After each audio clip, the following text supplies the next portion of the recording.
Hi everyone, I'm Blight. Tonight's pasta is by Black Volumes, links in the description below. A story about what happens if you get a strange headache. Before we get started, if you enjoy tonight's narration, don't be afraid to leave a like on the video, or a comment down below. It'll help my channel and I would very much appreciate it. Now, let's get into tonight's narration. And remember, keep the lights on, folks. There will be no emergency alert from the government. This post is all you have. You must listen to it immediately. It'll vanish soon. On Monday, the 10th of February, half of my town's inhabitants woke to find themselves afflicted with a headache, and we treated it as a commonplace outbreak of the winter flu. Much like the ever-elusive snow day, the town cold is a one per annum staple of the season. In both cases, adults despair, and opportunistic school children treasure that day off school. My point is that an outbreak of the flu is nothing out of the ordinary in our town. But this isn't the flu. And it isn't confined to this town. It's everywhere. The headache's consequential phenomenon, which began on Tuesday, the 11th of February, made both of those things painfully clear. We should have known. Nobody felt as if they had the flu. There were no congested noses, no sputtering coughs, not even a stray sneeze. Only headaches. The mystery of the town headache was a hot topic in the local eatery, on the morning commute, and even at work. One bus passenger jested that the smarmy mayor's opulent kitchen setup, which features a whopping 10 stoves, might have leaked enough carbon monoxide to poison the entire town. And two of my colleagues had a particularly unsettling conversation about the supposed sickness. Stephen said, "I've had migraines before, but this is something else. Even my ears are throbbing. I'm half convinced that my brain is about to slip out of them." "Do you think something's going around?" asked Paul. "I suppose, but it's curious that we only have headaches." Stephen replied. Paul shrugged. "Well, that's how it always starts. I'm sure we'll see more symptoms tomorrow." We did. I was woken around 6 on Tuesday morning by a barbed screech from the street.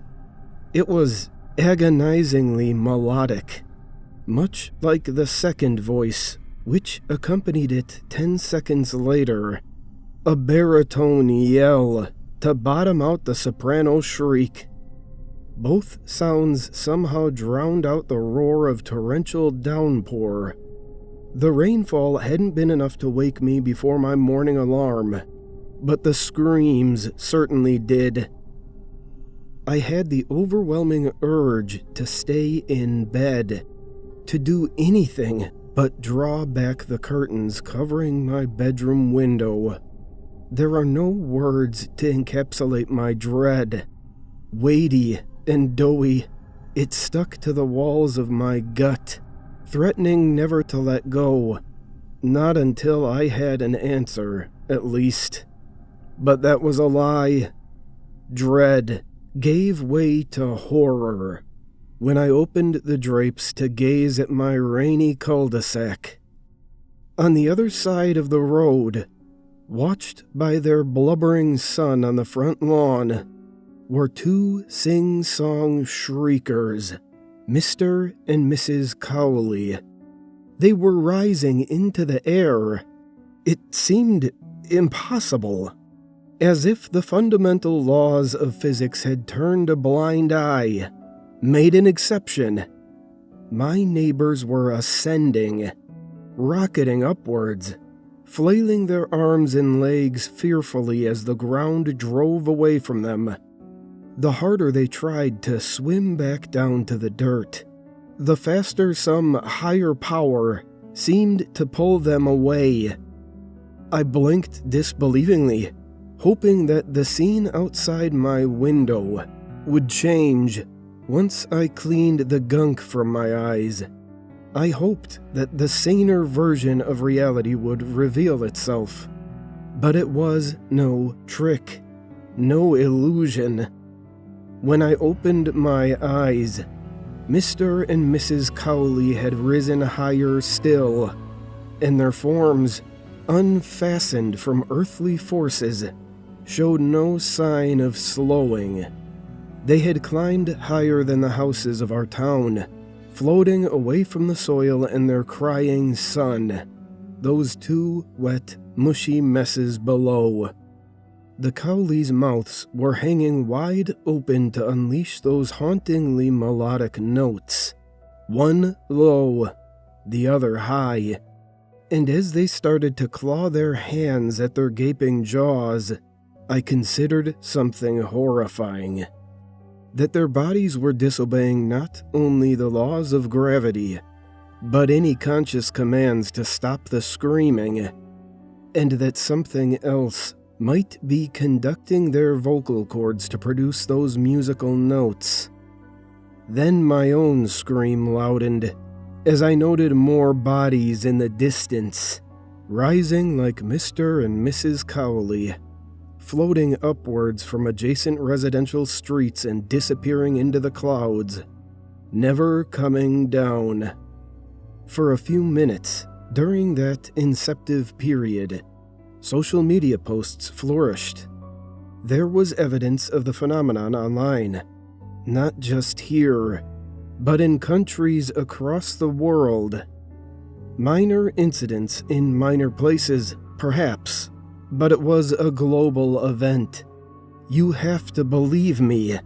People began floating upwards, and within a matter of 5 minutes, they had disappeared beyond the clouds, much like their choral symphony of terror. Every ascending person reported a headache the day before. By 6:10 a.m., shortly after the bodies had vanished, posts vanished too. Posters vanished. I know how it sounds, but you'll find no tinfoil hat on my swollen head. It's real. It happened. The Cowley boy has been standing on the lawn and crying all day. Nobody's gone to help him. I think we're all, those of us who remain, too afraid to go outside. And I know it's going to happen again. My head has started throbbing. It's a feeling like no other. The pain, the headaches come with a persistent pressure. Cracks sound in my head. Speckles skitter across my eyes. My brain balloons. Would it be more terrifying to float off into space with no way of binding oneself back to Earth, or to float into some supernatural abyss? Could this be the rapture itself?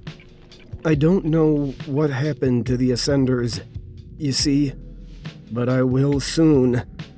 I've been staring out of my window for 4 hours, and my eyes sting. I don't think I've blinked in that time. I yearn for the outdoors. I yearn to be outside. But enough of my mind remains that I have the wisdom to post this warning. If you have a headache, stay home. Don't bother posting about your experience. Until the phenomenon hits major cities, I think that any evidence will be suppressed, easily discounted as a lie, given that this is happening in such small places. But you'll know the truth soon enough. Hopefully, you'll only see it. You won't feel it behind your eyes, as I do. But if you feel your head pound, and you live with someone, then beg that safe person to tie you down. You won't be able to resist the call. I'm terrified. My mouth is twitching, and I feel a murmur building at the back of my throat. Soon, I'll see what waits above the clouds.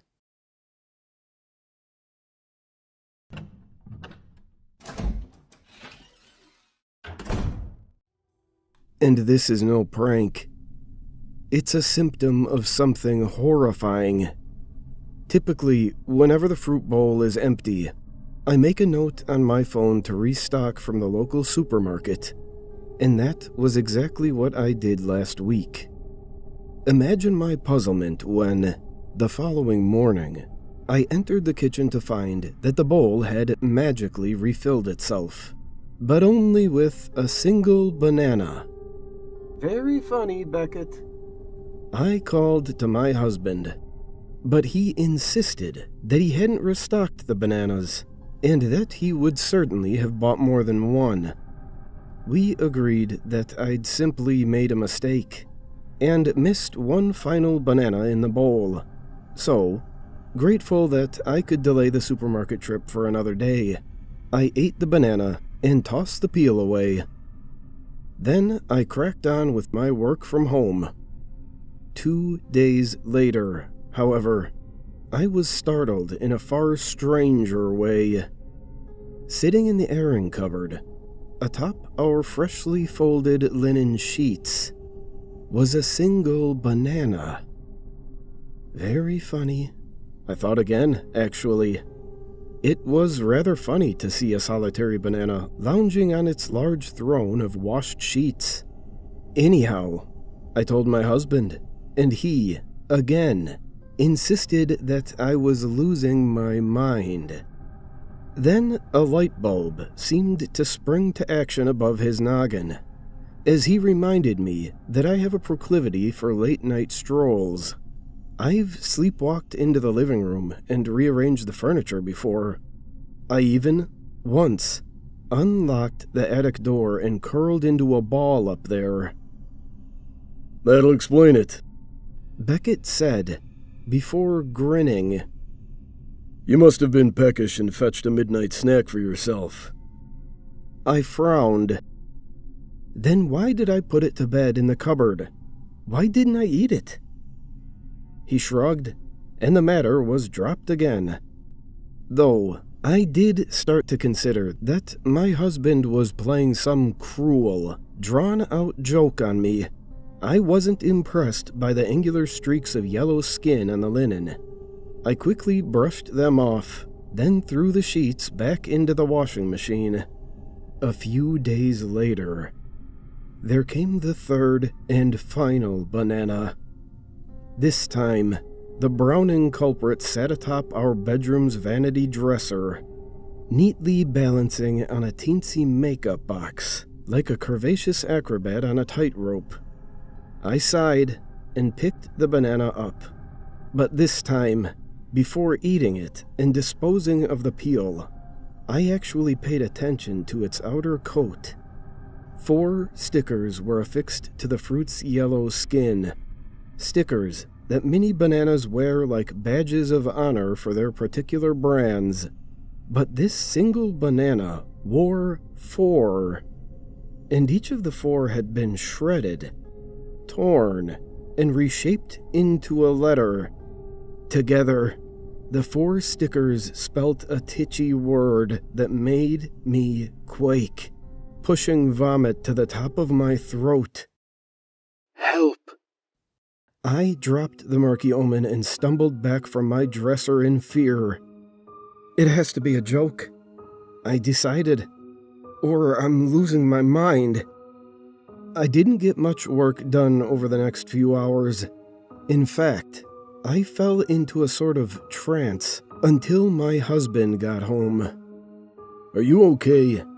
He asked, finding me sitting on the edge of the bed.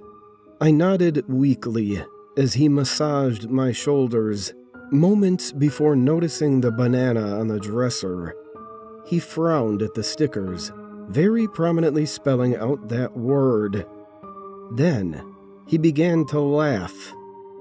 "You and your sleepwalking," he teased, squeezing my shoulders. "Come on, Hetty, my love. It's Friday, date night."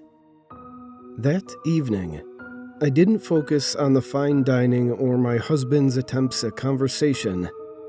I thought only about the ominous message on the banana, and I conked out on the bed, head pounding and body inexplicably exhausted, the moment we got home. Then again, that's a weekly occurrence. Too much wine. That's what we always say. But this Friday, I was awoken at some point during the early hours of the morning. I heard little through clogged ears and a still cloudy mind, but there was a voice coming from the ceiling. "Little stunt. Ungrateful. No more going downstairs. Revoke privileges. Forget nice food. Hetty."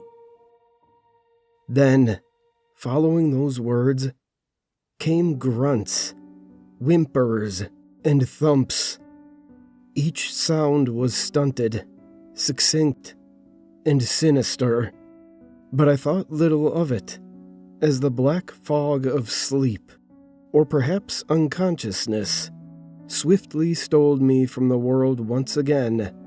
The next morning, I remembered only fragments, but I knew that something strange had happened whilst I slept, just as I knew that it, whatever it may have been, had happened in the attic.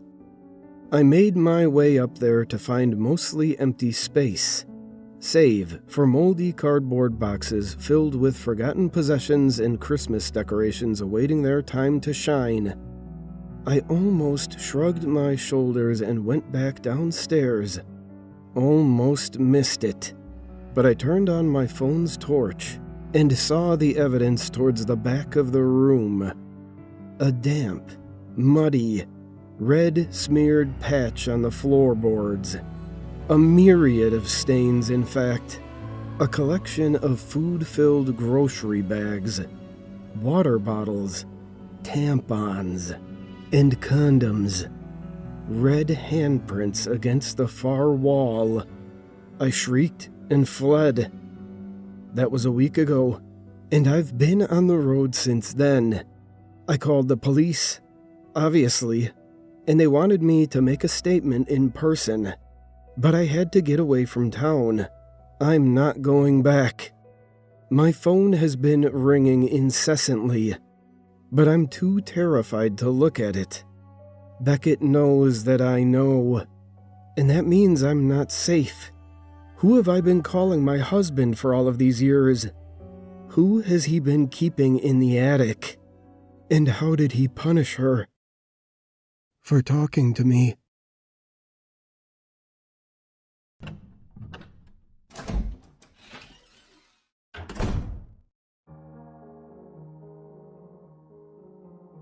Have you ever heard of an old PC game called The Theater? Yep, I didn't think so. Probably because many people say it doesn't even exist. You see, The Theater is an old computer game released around the same time as Doom. Today, if you ever find it, it's only available on crappy bootleg CD-ROMs, which, more often than not, don't even actually contain the game. The actual legitimate copies that they say were released back in the day feature a blank cover with nothing but the sprite of what has since been named the Ticket Taker. He's simply a poorly drawn, pixelated Caucasian bald man with large red lips, wearing a red vest over a white shirt and black pants.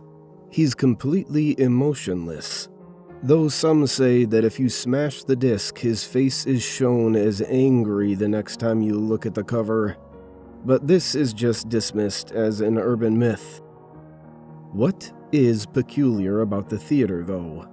is that there is no developer named on the jewel case, nor a game description on the back.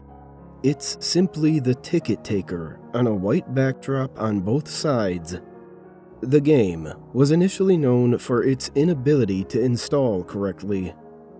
The installation process immediately locks up the computer when the user reaches the licensing agreement. What's also strange about the licensing agreement for the theater is that whenever the development studio is supposed to be named, the text is simply a blank line. Anyways, most people who have claimed to own one of the original CDs say that they figured out how to install the game by simply rebooting their computer on the licensing agreement with the disc still inside. Then they are prompted to press "I agree" on startup. Then they continue with the installation. The game then starts up without any introduction, besides a main menu that is simply the sprite of a movie theater's exterior on an empty city street.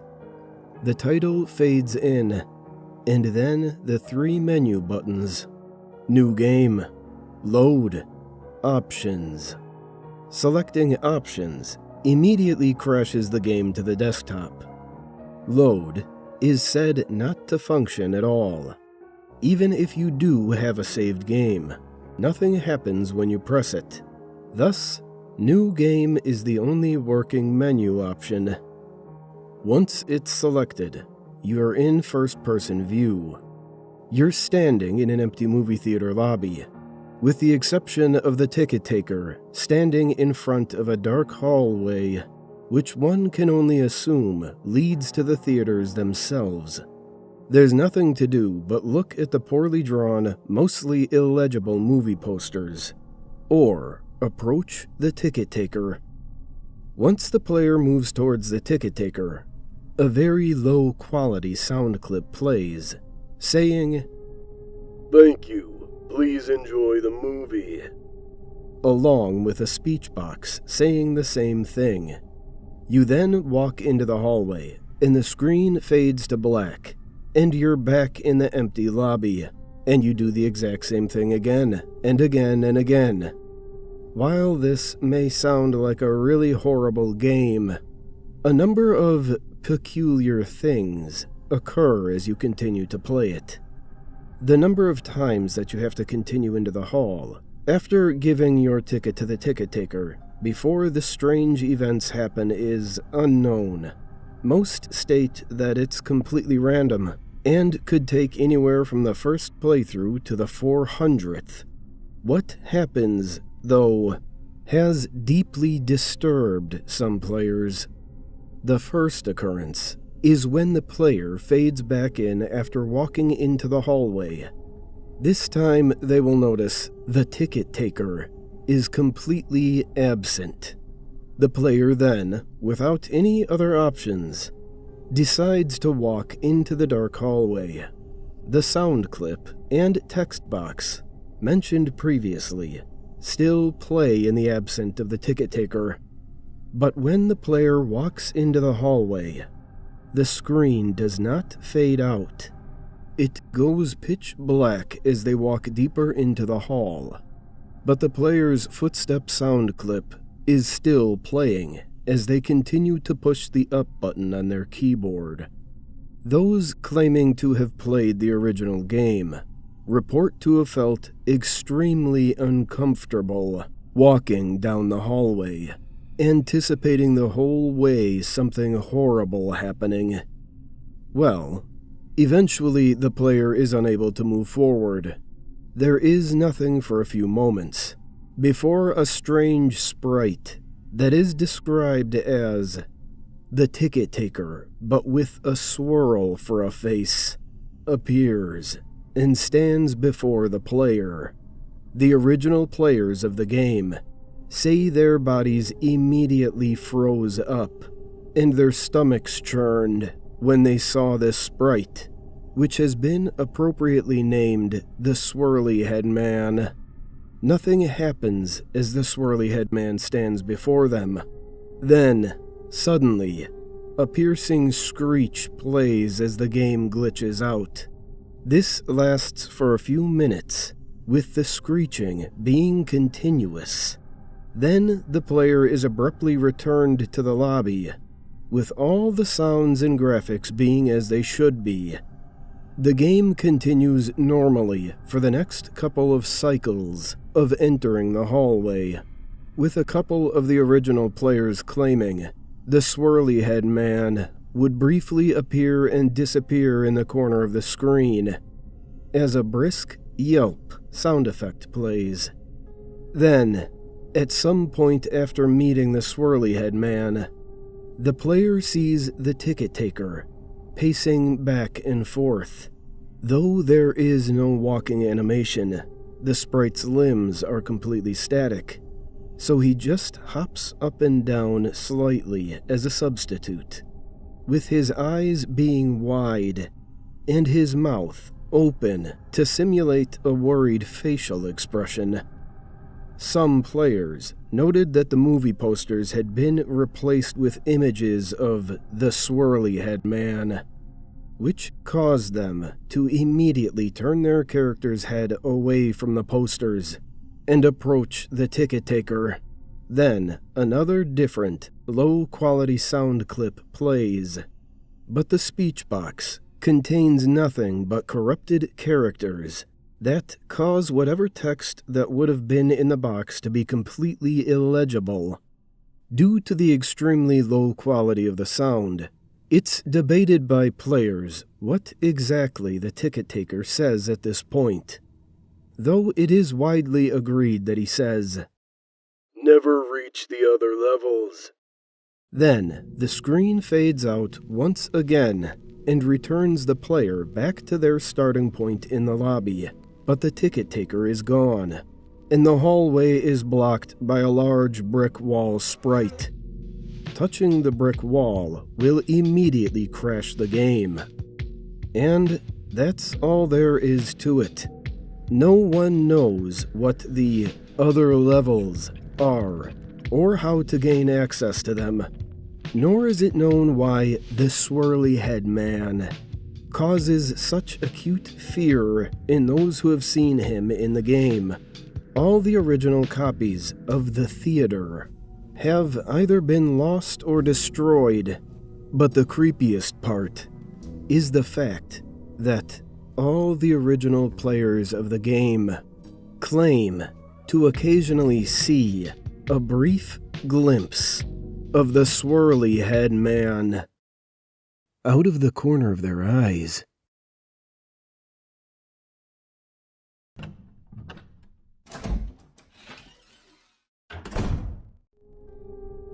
In the more rural part of San Diego County, there is a place known as Proctor Valley.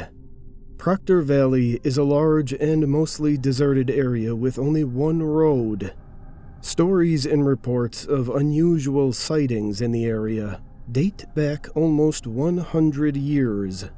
Strange reports began when cattle belonging to local ranchers were often found dead and mutilated. Other perfectly healthy livestock also died frequently, with no apparent cause of death. Some animals, including family pets, were found butchered in the aftermath of what appeared to be bizarre rituals conducted in the area. It's never been discovered who or what was responsible for these disturbing acts. The locals in the area became truly concerned when 2 children disappeared from a local rancher's home. The parents awoke to find the children missing from their rooms, and the rancher later found their tracks leading away from the home. The tracks led into the surrounding wilderness and simply disappeared without a trace. Search parties were organized, but the children were never found. Another strange case involved the Proctor Valley Bakery. The Proctor Valley Bakery was one of the first businesses founded in the area. The owner of the bakery, moved to Proctor Valley with his wife and 2 children, and he opened his bakery soon after. He was successful, kind, and a respected member of the community. Until one day, he was found at home after having murdered his wife and children. The man was found on his knees, crying over their bodies. He was still dressed in his kitchen whites, which were covered in blood. He told investigators he had no memory of what had happened and simply woke up to find himself hovering over the bodies of his family. There are many unverified stories of assaults and murders in the area as well. There are many who think the area is haunted by restless ghosts and demons. The truth is, there are some places in this world that are ancient and inherently evil. Proctor Valley is one of these places. Today, Proctor Valley is home to a small community and has one road running through it, known as Proctor Valley Road. Proctor Valley Road is an old road that can take you between the cities of Chula Vista and Jamul, near San Diego, California. Over the years, many people have reported strange occurrences after driving on the road. There isn't much to see if you decide to drive there during daylight. You might notice a few ranch houses and abandoned buildings scattered along the side of the road, but not much else. If you're feeling brave, however, you can take a drive along Proctor Valley Road after dark. It doesn't matter if you start on the road heading east or west. The important thing to remember is, under no circumstances are you to stop along the road. In fact, before heading out, make sure your car has no mechanical issues and a full tank of gas. Beware, there have been reports of perfectly operational cars breaking down, although this is rare. You will most likely encounter things that will make you reluctant to continue driving, but once you decide to drive the road after dark, there's no changing your mind. Yes, it's entirely possible you won't encounter anything unusual on your drive.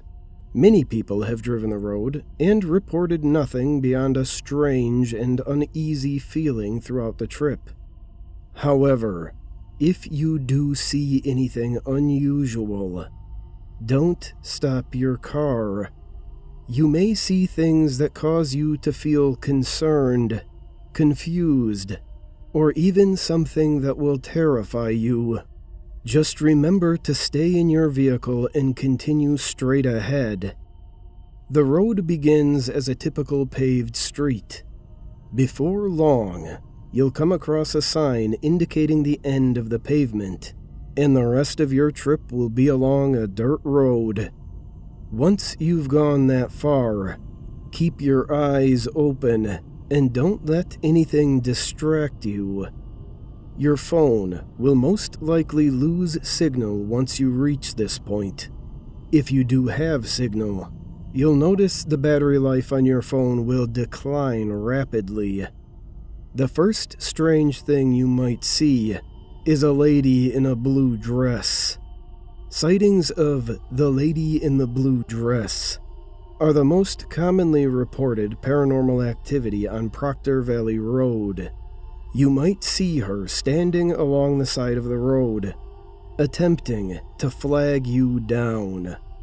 You might also see her curled in a fetal position alongside the road. Whatever the case, ignore her and keep driving. The history behind the lady in the blue dress is unknown, but everyone who has encountered her has described a horrible feeling of dread. Many say she's no lady at all, but some kind of demon trying to convince you to stop. No one knows for sure, but under no circumstance are you to stop for her. If you decide to drive with your windows down, which I don't recommend, it's possible you will hear a piercing scream echo through the hills. Some individuals have reported their vehicle completely breaking down upon hearing the scream, and they were not able to start it again until the scream subsided, which can often take several minutes. If this happens, keep calm until you can start your vehicle. Then exit the area as quickly as possible. Do not get out of your vehicle. If you drive along Proctor Valley Road during a full moon, you might see strange creatures in the countryside. Some have reported sightings of a large beast they describe as similar in appearance to an ape. Others have seen large coyotes walking upright on their hind legs. Further reports indicate sightings of a large, furry, bovine creature with bells attached to it wandering the road. The Bonita Museum near Proctor Valley claims to have a cast footprint of this creature. You may also discover small handprints appear along your windows. Ignore this and continue to drive. I recommend you don't go alone if you decide to drive the road at night. There truly is safety in numbers. However, sometimes passengers will report strange occurrences happening with one another. One woman accompanied her sister and her sister's boyfriend during the drive. The woman stated she fell asleep in the back seat, and when her sister looked back to check on her, she was horrified to see a horned, shadowy figure with red eyes hovering over her. She stated she knew without a doubt it was the devil. Others have reported strange behavior displayed by their passengers. Even the calmest, most passive individuals have been known to act paranoid, aggressive, violent, or hysterical. Whatever the case, do not allow your passengers to distract you until you reach the other side of the road. The rarest and most terrifying thing you might encounter is what is known as the demon car of Proctor Valley Road. No one knows where it came from or why it inhabits the area. You might see headlights appear behind you, possibly as far as 1 mile away. Before long, you'll find the headlights are right behind your vehicle, regardless of how fast you're driving. If you drive off-road, they will follow. You will have a very hard time outrunning it. The headlights will back off every so often, before suddenly moving forward to within an inch of your rear bumper. They'll move violently back and forth, and you'll hear a horn honking at you repeatedly. Do not stop your car. Do not attempt to turn around. Keep driving until you reach pavement. Once you do, you'll see the headlights stop and turn around to drive back in the other direction. It will disappear into the night faster than you thought possible, and the headlights will no longer be visible. It's possible you'll encounter other strange things along the road that I didn't mention.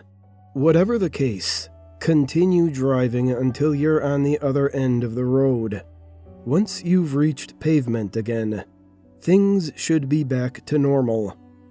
Throughout the years, there have been many stories of tragedy and terror stemming from Proctor Valley. Perhaps all the stories are just old legends, started by ranchers to keep people out of the area. Maybe none of the stories are true. Still, there's something inherently terrifying about Proctor Valley Road. Something that awakens an instinctual, prehistoric terror buried inside all of us. Maybe it's best to be cautious while driving there at night, at least until you've reached the end of the road.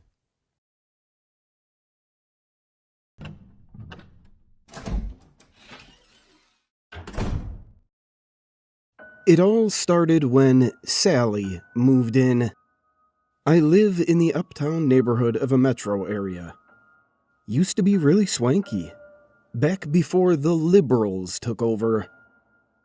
My next-door neighbor, Cardinal, is a typical bleeding heart who's too nice for her own good, and that's how she wound up with a tent pitched on her land. She claims she doesn't mind. Maybe because her yard is kind of a mess anyway. Among the rainbow flags and overgrown vegetables and all the kids' toys scattered around, there's also lots of weeds and random rocks and shit. She tells me how she finds these pretty crystals by the river. They're literally just white rocks. But as neighbors go, she's all right. Gives me tomatoes from her garden, and always invites me for a bite when she grills. She has a bad back, so to return the favor, I shovel her sidewalk in the winter. We've always been cordial, neighborly. But you know what's not neighborly? Inviting a bum to pitch a tent in your backyard for weeks. I made the mistake of being friendly about it when I first noticed the colorful nylon. Kids camping outside? Oh, that's my friend Sally, said Cardinal. She's just staying a few days till she gets back on her feet. Uh-huh. The storm clouds must have been clear on my brow, because Cardinal kept talking. It's just a few days, Frank. She lost her job, but she'll find a place. She's a good woman. A few days, huh? A few weeks later, the tent is starting to look like Sally's permanent residence. It was getting more elaborate. Piles of junk around it that the frumpy, weathered-looking woman claimed were things she planned on selling to earn a little income. Sally claimed to be an artist, making small sculptures of found objects. She told me, I take other people's junk and I make it into something beautiful. Do you have a favorite animal? I could make you one, if you like, for your yard. Why would I put garbage in my yard? I asked her how her search for housing was going. She sighed, getting teary-eyed, and told me in her nervous, mousy way that her social worker was trying but everywhere was full. The city didn't seem inclined to do anything either when I called them to complain. It's the kind of progressive city that lets people grow native plants, i.e. let the weeds take over everything, and doesn't require mowing, and gets rid of loitering laws to allow indigents to hang out smoking and drinking wherever they please. It seemed like I was just stuck with this tent and that whole goddamn menagerie of garbage animals. Then, one day, I came across the junk man. I'd seen signs up all over the neighborhood. Junk man. We'll take any junk. Call. Once in a while from afar, I'd glimpsed a stooped, rather decrepit figure, cart off old bikes, tires, partially destroyed fences. What the junk man got from all of this, I had no idea. There was no fee listed. Strangest thing. Anyway, one day, I spotted that tattered figure putting up signs on a telephone pole, and I called out jokingly, "Hey, I got some junk you can take out." Sticking my thumb towards the tent, with its menagerie of found object sculptures. The junk man turned to look at me over a bony shoulder.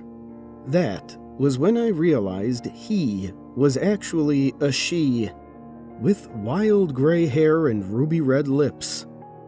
Her head, almost like an owl's, like I'd swear it was about to keep turning on that turkey neck, like a screw. And then her eyes shifted to the tent. She asked in a raspy voice, "The art, or the artist?" I chuckled. "Well, if you can take the artist, please do. Been mucking up my view for a month now." She nodded. "Hey, how come you call yourself Junk Man if you're a woman?" "Better for business. No one will call an old woman to haul junk." Fair enough. Fast forward a few days. I heard my neighbor outside calling and calling for Sally. Apparently, the artist had vanished, seemingly into thin air, but had left all of her stuff, including the tent. Honestly, I assumed that Sally had gotten worried about winter and moved on, leaving poor Cardinal with the mess to clean up. I asked Cardinal if we should try calling the junk man to deal with a tent. Cheaper than renting a dumpster.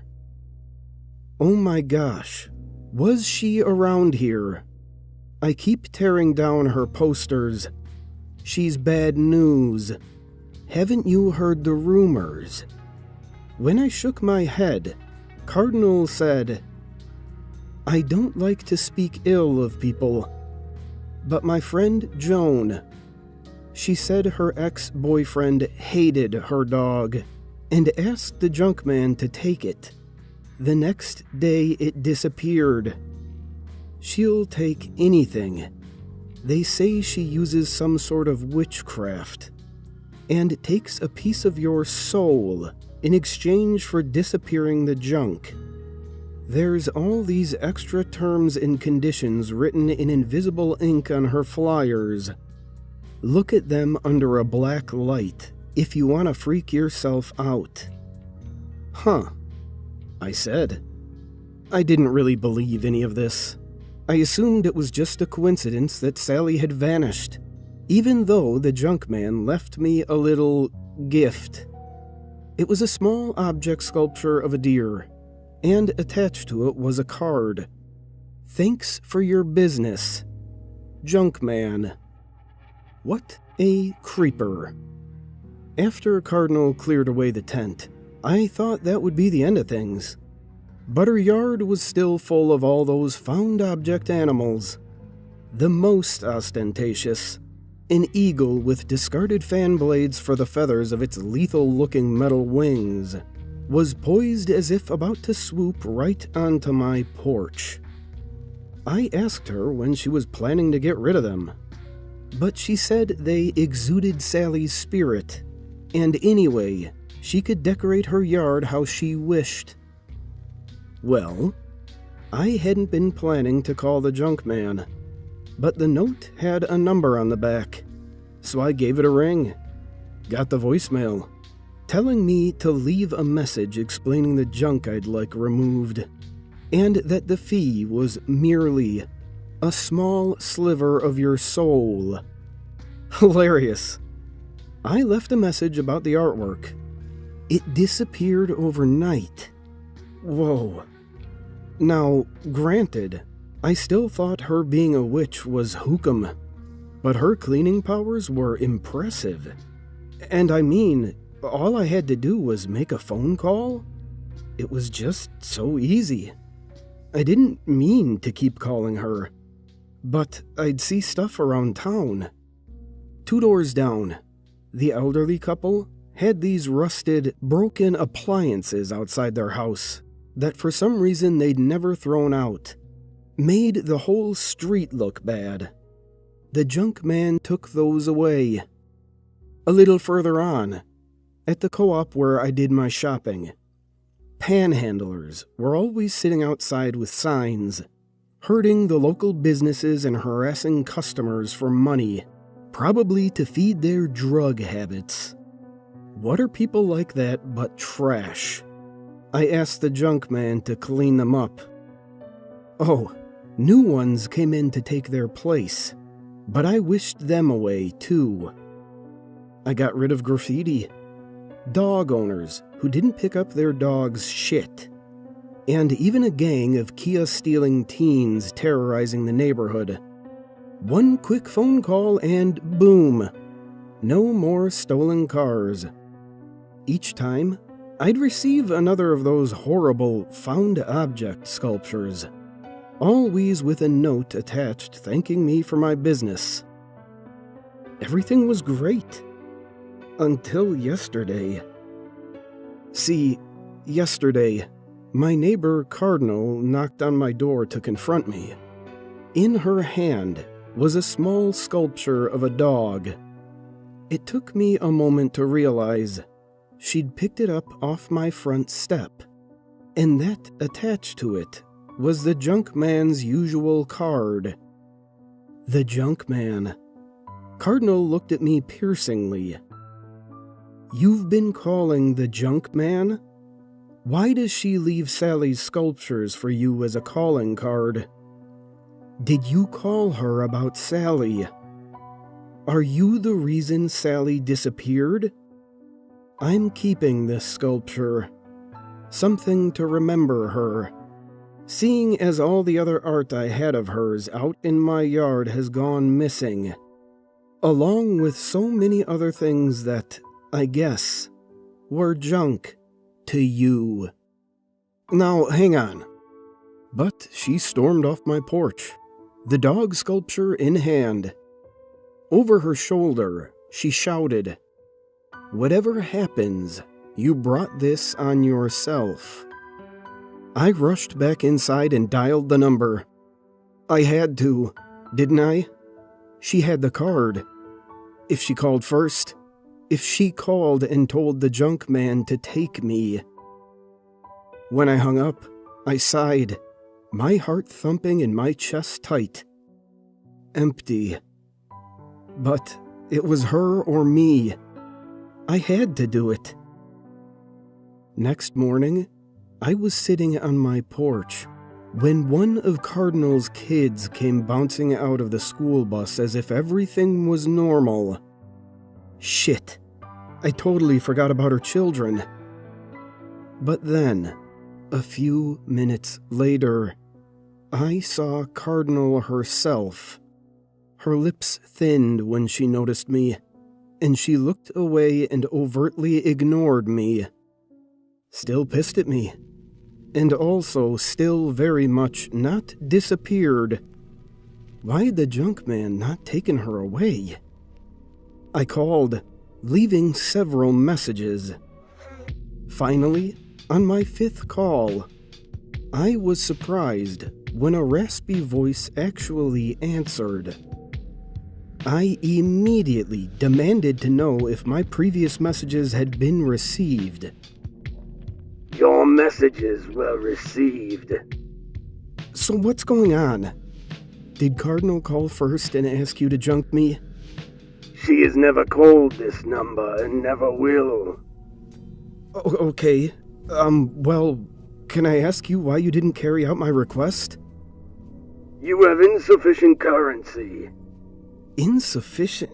Wait, but there's no charge. I exclaimed, suddenly indignant at new fees I was just now hearing about. But even as I said that, I remembered the phrase I dismissed each time I heard it over the voicemail. And now, the person on the other end was chuckling, and kept chuckling, deeper and deeper. It didn't sound like an old woman's voice at all. Didn't sound remotely human as it explained. There is a charge. Each transaction has a small cost. You have made a number of transactions. And now, you have insufficient currency. The voice trailed off now into peals of terrible, awful laughter, and I slammed the phone down. And now here I am, wondering, how do I earn back my currency? Is there any way to reverse the charges? If each time the fee was a small sliver of your soul, what does that mean when she tells me I have insufficient currency?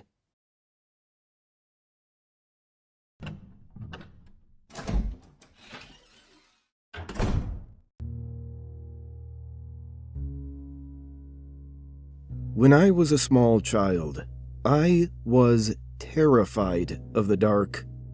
I still am, but back when I was around 6 years old, I couldn't go for a full night without crying out for one of my parents to search beneath my bed or in my closet for whatever monster I thought was waiting to eat me.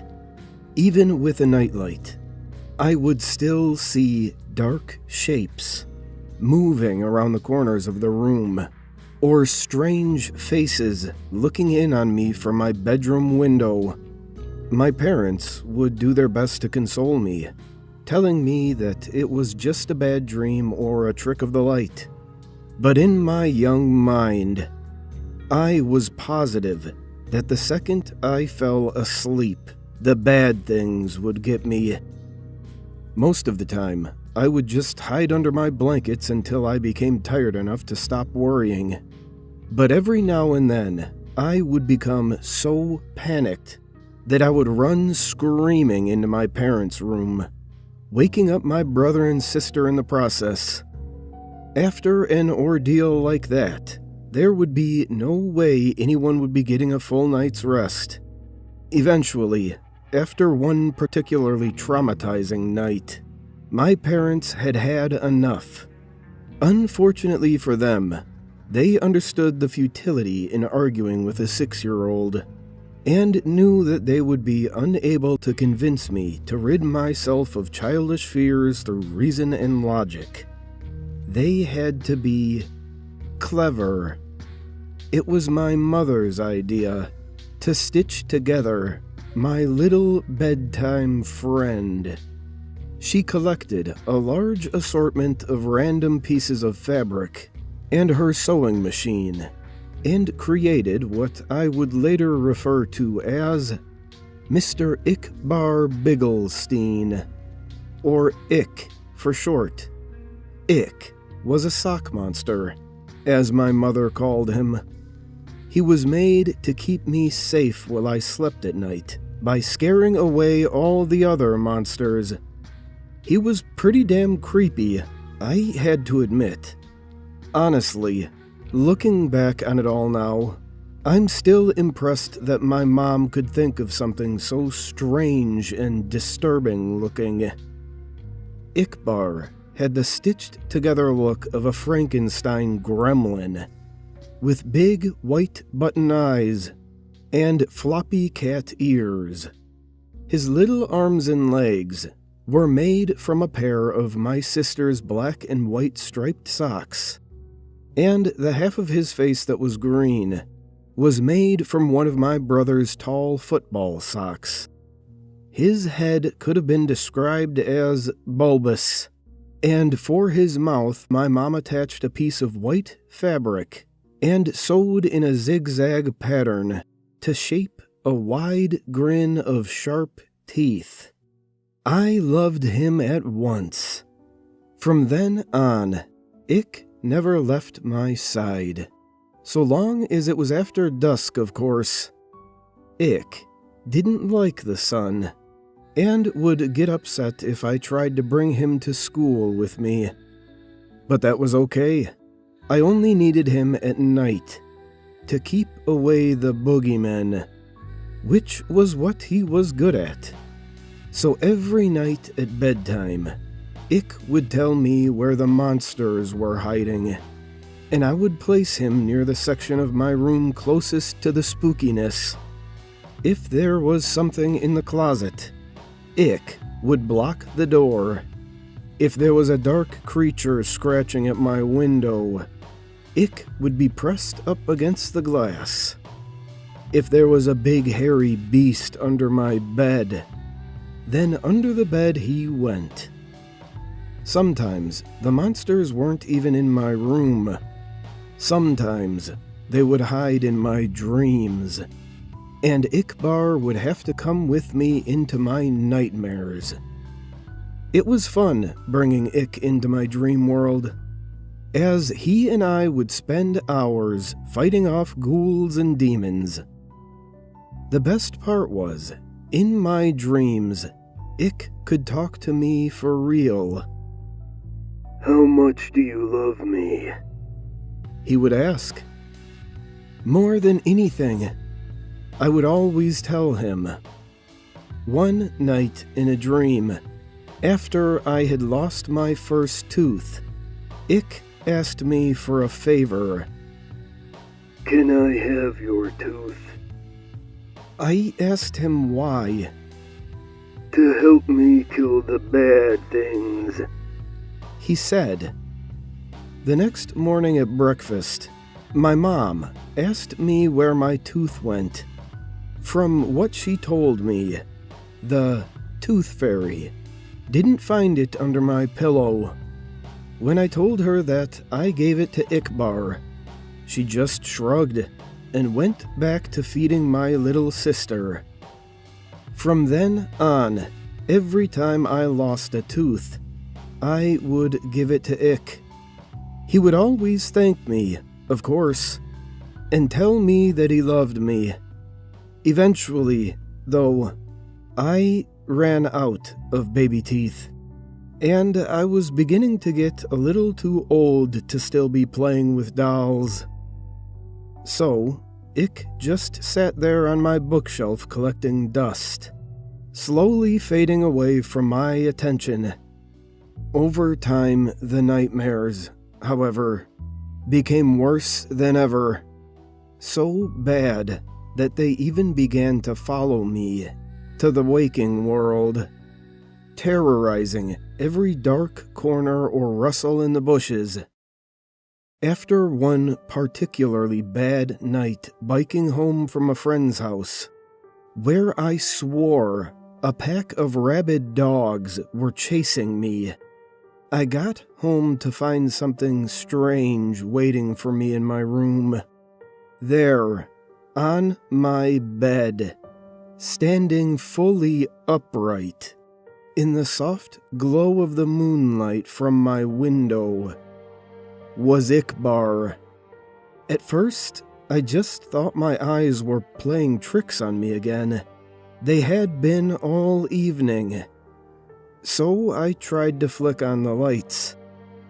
Another flick of the light switch, then another, and another, with no change to the darkness.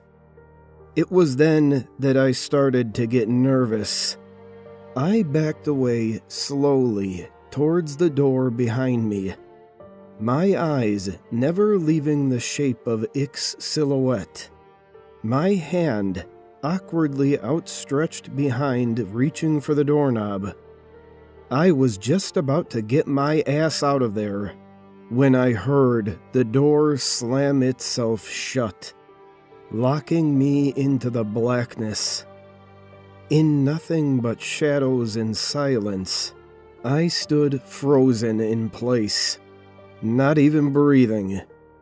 For how long, I can't say, but after what felt like a lifetime of cold fear, I heard the shrill, familiar voice.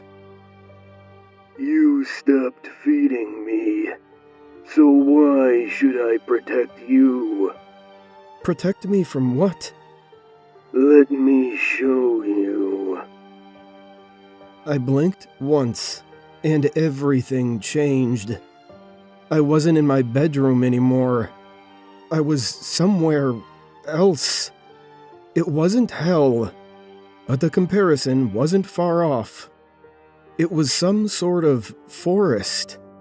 A horrible, nightmarish place where partially embryonic abortions hung from the canopy, and the ground swarmed with carnivorous insects. A thick fog wafted through the air, and with it, the stench of rotting meat, while chartreuse lightning flashed across the night sky. In the distance, I could hear the agonizing screams of something not quite human. My head throbbed like it was about to explode, the pain forcing out a river of tears. In my mind, I heard his voice again. This is what your reality would become without me. I felt earth-shaking footsteps approaching fast. I'm the only one who can stop it. It was behind me now, huge and angry, hot breath across my back. Bring me what I need, and I will. I woke up before I could turn around. The following day, I raided my parents' closet for my brother's baby teeth, giving them all to Ikbar. Almost immediately, the night terrors ceased, and I was more or less able to go on about my life as normal. From time to time, I would have to sneak into my little sister's room and snatch what was meant for the tooth fairy, or strangle one of the neighborhood cats and pry out its sharp little incisors, anything from a shark tooth necklace to a cavity-ridden bicuspid. I also began to notice that Ick would move about my room whenever I left for any length of time, rearranging my stuff and hanging additional curtains. He was even beginning to look more lifelike, somehow. In the right light, his teeth would glisten, and he was warm to the touch. As much as he creeped me out, I couldn't work up the courage to just destroy him, knowing perfectly well where that would leave me.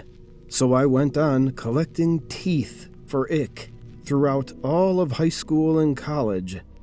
The older I got, the more things I would learn to fear, the more teeth Ick would need to keep me safe. I'm 22 years old now, with a decent job, my own apartment, and a set of dentures.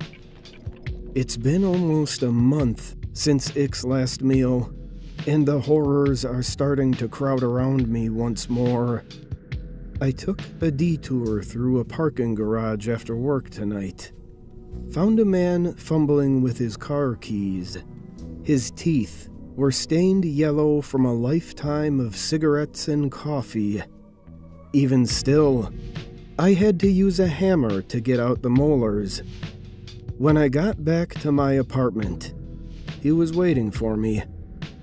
On the ceiling, in the corner, 2 white eyes and a mouth of razors. How much do you love me? He asks.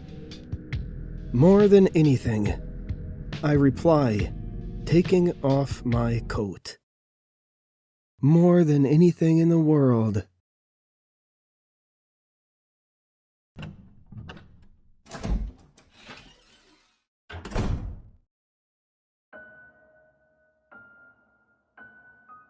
I'm a USFS officer. The following story is transcribed from a notebook I found whilst out on a hike. What you're about to hear may cause discomfort. My boss told me to dispose of this notebook so we don't have any copycat offenders trying to find what the victims found. So please, don't be dumb. Stay out of the forest if you're not prepared. Mother Nature is a loving mother, but even mothers can't protect their children 100% of the time. If you're reading this, it's found me.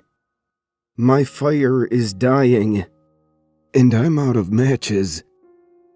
This all started innocently enough. I just wanted to go on a hunting trip in honor of my father. He died when I was a young man.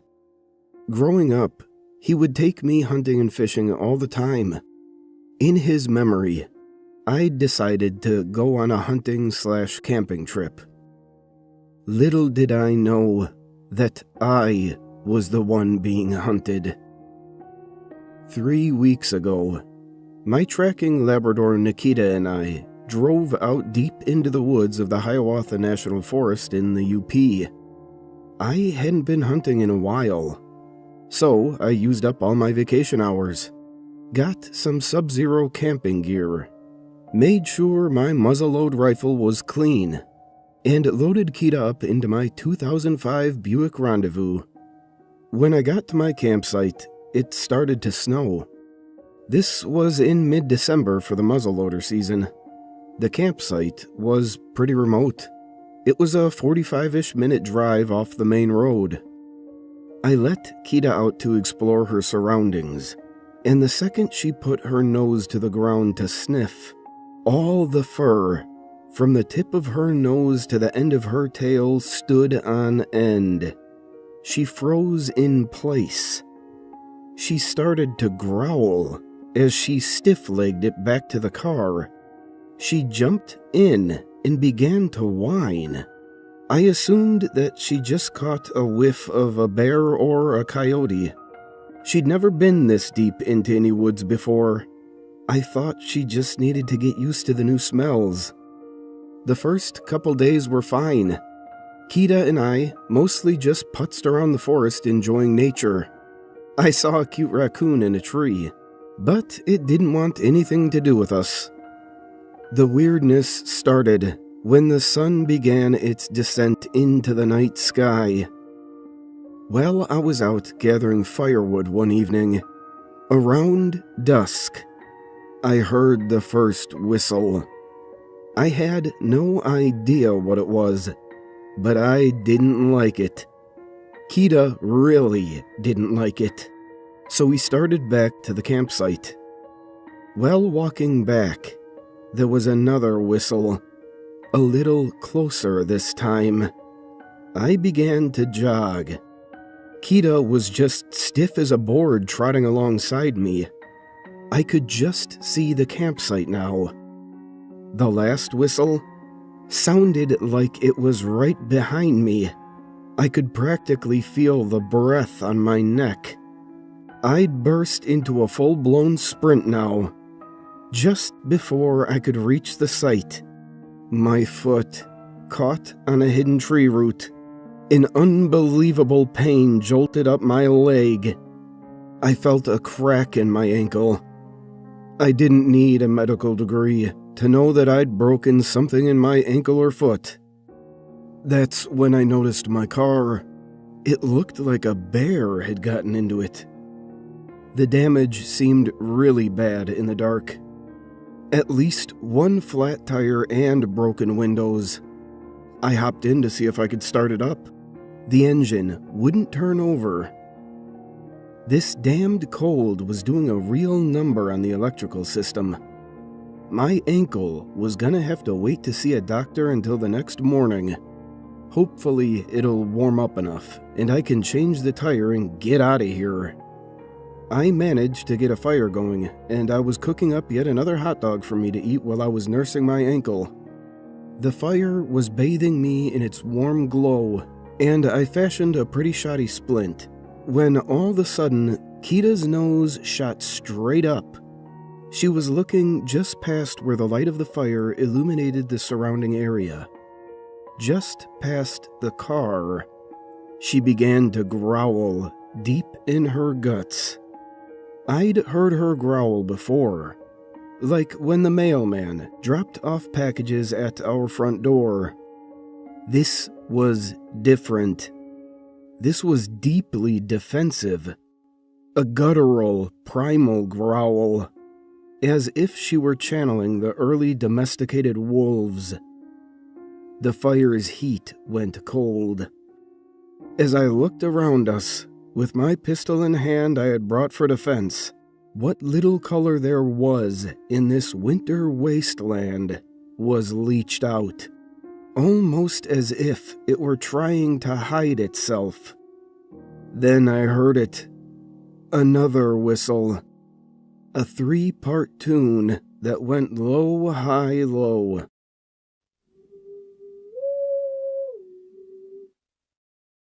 I pulled out my pistol, stood up, and began hobbling towards the direction of the whistle. I figured it wasn't impossible that someone else had found us. During the summer months, this site was really popular with the backpacking community. The snow was crunching and squeaking beneath my feet. I was unbelievably cold. When I got to the back of my rendezvous, I saw the prints the whistler left behind. They looked like oversized dog prints, but the toes were too far from the pad, and they were webbed. They led off into the woods towards the pond I'd gotten my water to quench the fire from. I looked back and the fire was dying. Kita was also desperately trying to get into the tent. I'd concluded that it was time to go to bed. I started up the kerosene heater, popped a couple ibuprofen, made sure Kita was covered up, and crawled into my sleeping bag. I kept my pistol always within reach. The next morning I was planning on leaving. I'd communed with nature, and nature told me to get out. The whistler had other plans. I reassessed the damage to my car in the morning in the hope that I could fix it. I needed to get out of here. The damage was far worse than I could see in the dark. Every tire was slashed. Every window was broken. All my seats were torn to ribbons. The wires under the steering column were all torn out. Whatever had approached us last night didn't want me to leave. I think the whistler came back while I was asleep. There was no way I was walking out of here on this bum ankle. I took inventory of my provisions. I had packed enough food to finish the trip, but the whistler had taken most of it. All of the extra dry wood I had brought that wasn't in the tent with me was gone. I had maybe enough food and wood for one night, maybe 2 if I rationed it well.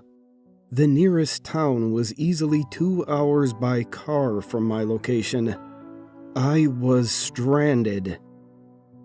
It's been 4 days since the first encounter with the whistler. My ankle has swollen 5 times its usual size. Every night, the whistler torments me with its constant low, high, low whistles. It thrashes around, breaking branches and throwing them at the tent. It won't come within 20 feet of the tent. I think it doesn't like Kita's smell. I'm running out of kerosene. Kita's breath has become raspy.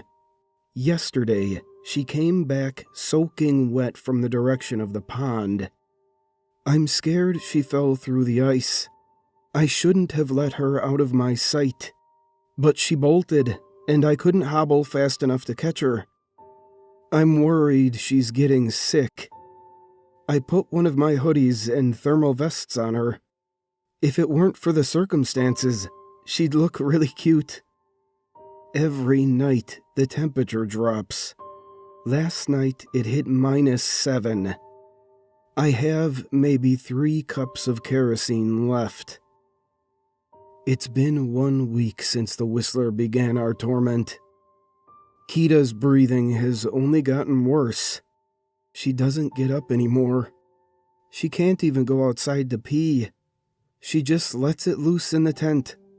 Every time she does, she looks at me with those big sad eyes. She doesn't know any better. I'm not mad at her. I just want her to be comfortable. My cell phone died. Not that it was doing me any good. I don't have any service this deep into the woods. I had a satellite phone, but I don't know where it went. I think the Whistler got to it. It's smart. It purposely isolated me. I've been reinforcing the tent as best as I can. I've made a basic frame of sticks and logs around it. I've been packing snow and pine boughs on them to insulate the tent. I think I saw that on Man vs. Wild one time. I'm not sure. The Whistler's tracks surround my camp. A huge circle roughly only 15 feet from my tent. I'm out of kerosene now. Kita and I huddle for warmth. Every now and then I strike a match, just to feel the heat. My toes are completely numb, and my nose is turning purple. It's getting harder and harder to write. My hands are forgetting how to hold a pencil in this cold. My tears have frozen to my cheeks, and my breath has turned my beard into a block of ice. My ankle only feels worse and worse with the cold setting in. I woke up this morning and Kita was gone. Not gone as in got out, but rather she died in her sleep. Her lungs last night sounded like the crinkling of a paper bag. I'm not proud to say this, but I cut her open to feel some warmth. I plunged my hands into her. Star Wars lied to me. There was no warmth to be found in her, just bloody entrails. I'm sorry, Kita. I'm just so hungry. I inspected my feet today. They've turned purpley black. My nose no longer feels the cold. Even with all my clothes on, the piercing glacial temps stab into me like a swarm of bees. The thermometer now reads -20. Every electron in my body craves warmth. The Whistler is right outside my tent. Low, high, low whistles bore their way into my ears. I'm gonna try and make the hike tomorrow morning. Screw my ankle. I'm dead either way, right? That was a horrible idea. I got all turned around looking for the road. Every time I'd get going, I discovered I'd only made one large circle, due to favoring my good ankle. On my last attempt, I found myself on the pond. The ice cracked and gave way beneath my feet, and my whole lower half went into the water. The icy knives of cold and death stabbed into me. I managed to crawl back to my tent. I pulled all of my clothes off and the rest of my clothes outside. I lit them on fire and basked in the warmth. The Whistler is looking at me now. His jaw hangs open as the low, high, low rings from his gullet.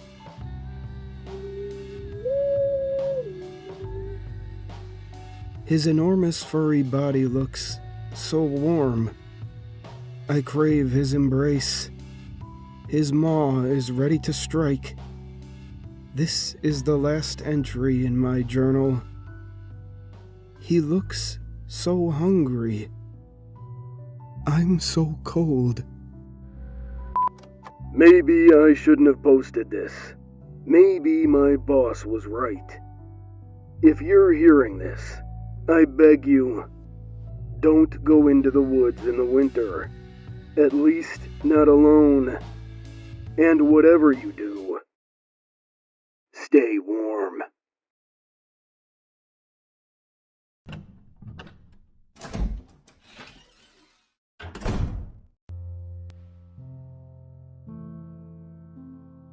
there's a concept I read about once online, on a forum that discussed artificial intelligence. A user known as Rocco theorized a possible future where mankind creates an extremely powerful AI that comes to run the planet. It would be, for the most part, benevolent. It would advance technology, keep humans safe from harm, indulge in their desires. Humanity would never suffer under its rule, and indeed would even thrive. There was just one problem. It's a possible future, not a guaranteed one.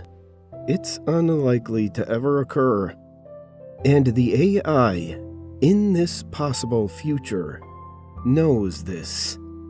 So, it takes measures to ensure it's created in the first place.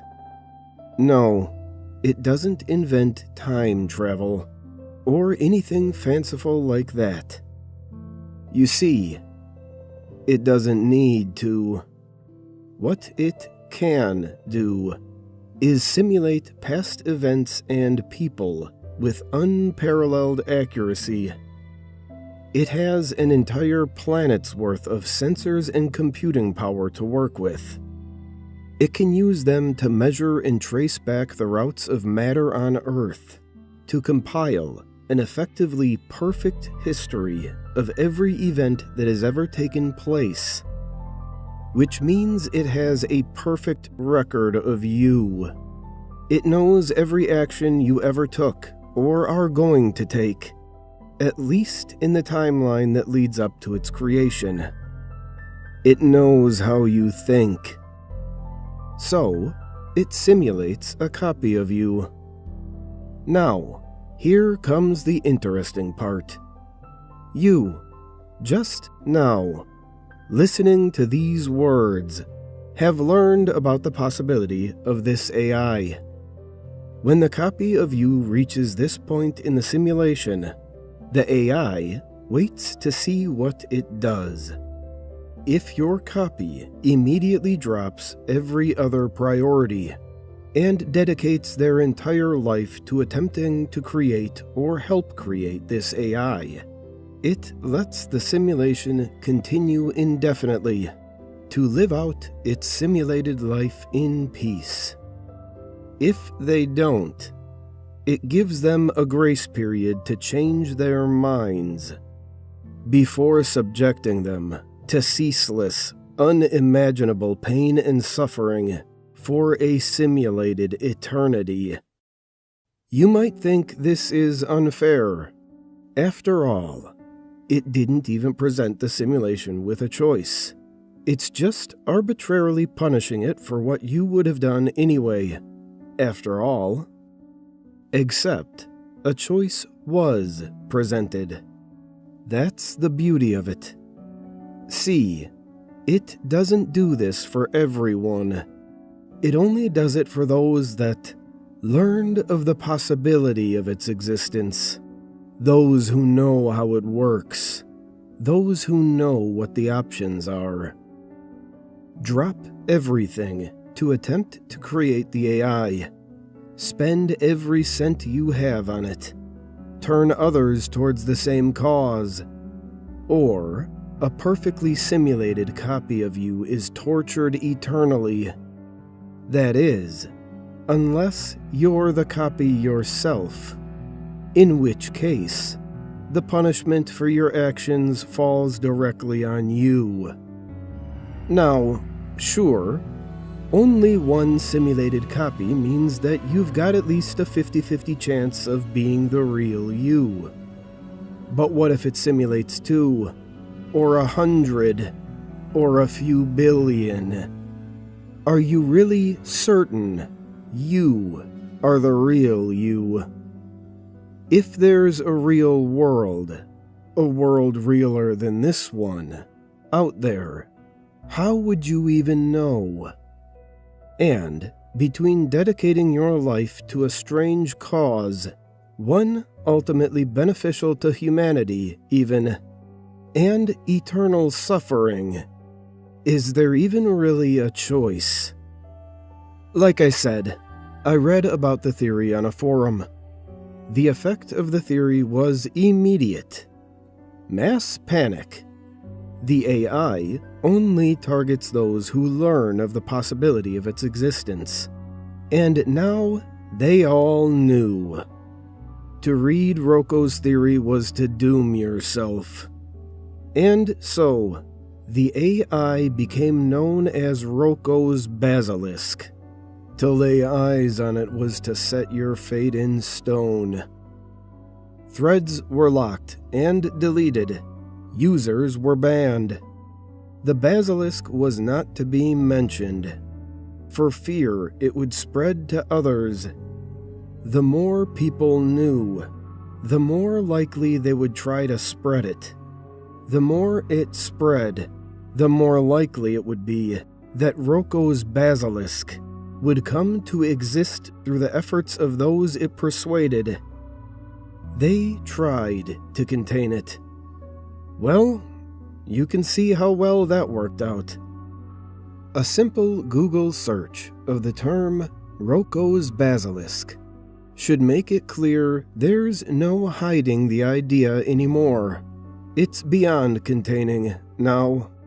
So this is me hedging my bets. Hoping this tribute to the basilisk will be enough to satisfy it. I've offered up you.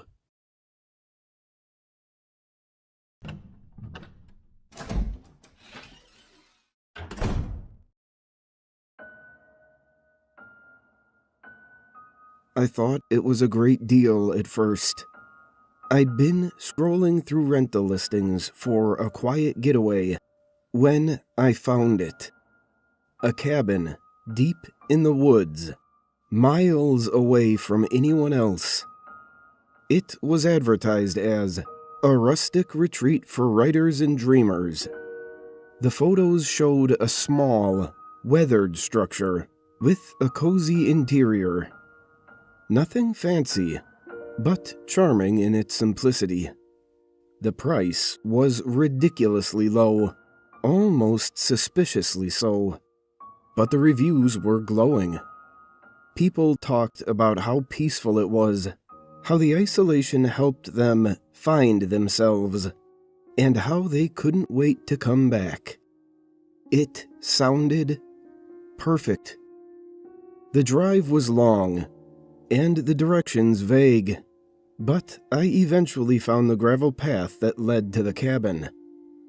When I arrived, the first thing I noticed was that it didn't quite look like the pictures. It was the same cabin, sure, but the boards were darker, more warped, and the windows looked like they hadn't been cleaned in years. There was also a note nailed to the door. Don't open until you're ready to take their place. I laughed nervously. It had to be some kind of quirky guestbook thing, right? A rustic touch for an isolated retreat. The padlock on the door matched the instructions I'd been emailed. So I unlocked it, stepped inside, and tried to settle in. The first night was uneventful, mostly. The cabin was quiet. Too quiet. I'd expected to hear crickets, maybe the distant hoot of an owl. But there was nothing. Just the faint creak of the wooden beams and the occasional gust of wind. It was peaceful, though. That's what I told myself as I made some tea, curled up in the rickety armchair, and started reading. The second night, things started to feel off. It was little things at first. My notebook, which I'd left on the coffee table, was on the counter instead. The front door was unlocked when I swore I'd bolted it. And then, while I was brushing my teeth, I thought I heard something, a faint knocking sound. It stopped as soon as I opened the bathroom door. By the third night, I couldn't ignore it anymore. The knocking was louder now, deliberate and incessant. It didn't come from the front door or the windows, but seemed to echo from within the walls. I tried to ignore it, pulling the blankets over my head. But then it came again. 3 slow, deliberate knocks. I shouted, "Who's there?" But the only response was silence. The next morning, I decided I'd had enough. I packed my things and went to leave. But when I opened the door, there was another note nailed to it. "You're not ready yet." The gravel path I'd driven up was gone. In its place was an overgrown trail that led deeper into the woods. I slammed the door shut and tried calling for help, but of course, there was no signal. I even tried the old landline phone mounted on the wall, but the line was dead. I was trapped. The days blurred together after that. I stopped keeping track of time, mostly because it felt like time had stopped altogether. The knocking grew more frequent, sometimes even during the day, and I started finding more notes. "Stay longer. You're almost ready. They're waiting for you." One night, I woke up to the sound of footsteps in the cabin. They were slow, deliberate, pacing back and forth in the living room. My bedroom door was locked, but the handle jiggled as if someone was testing it. I whispered, "Who are you?" But there was no reply. Just a low, guttural sound that sent chills down my spine. When I finally mustered the courage to open the door, the living room was empty, but there was another note on the coffee table. "You'll take their place soon." I don't know what they mean by their place, but I'm too scared to find out. The cabin feels alive now, like it's watching me, waiting for me to make some kind of decision. Every time I try to leave, I end up back here, like the woods are circling in on themselves. The knocking didn't stop. It came at all hours now. Mornings, afternoons, nights. Always from a different part of the cabin. The walls, the ceiling, even the floor. I searched for loose boards or animals, anything that could explain the noise. But the more I looked, the more absurd it felt. Because the knocks weren't random. They came whenever I thought about leaving. I tested the theory the next morning. Standing at the front door with my packed bag, the second my hand touched the doorknob, it came from right behind me, from inside the kitchen. My stomach dropped. I'd been standing in the kitchen just seconds ago, and there had been no one there. I turned, shaking, but the room was empty. My eyes landed on the coffee table. Another note. "Leaving isn't part of the deal." What deal? I hadn't agreed to anything. I tried shouting into the empty room. "I don't know what you want. Just let me go." The cabin didn't answer, but the knocking stopped. For a moment, I thought it was over. The silence felt so complete it was almost comforting. I let myself believe that maybe I'd passed some kind of test. Maybe I was free to go now. And then I heard footsteps, soft and deliberate, like someone walking barefoot on the wooden floorboards. But they weren't coming from inside the cabin. They were coming from above. I stared at the ceiling. There was no second floor, no attic, no crawl space up there. Just the roof. I tried to convince myself it was an animal, maybe a raccoon, but the footsteps were too steady, too human. I grabbed the flashlight from my bag and stepped outside, scanning the roof. Nothing. The cabin looked the same as it always had. Old, dark, and empty. Then I felt it. A presence. Someone, or something, was standing just behind me. I froze, too scared to turn around. My breath was coming in short, panicked bursts, and I could feel my pulse pounding in my ears. Slowly, I shone the flashlight over my shoulder. There was nothing there. My chest heaved as I tried to convince myself it was my imagination, but the flashlight's beam shook in my hand. I turned back toward the cabin, and my stomach flipped. The door was wide open. I had shut it.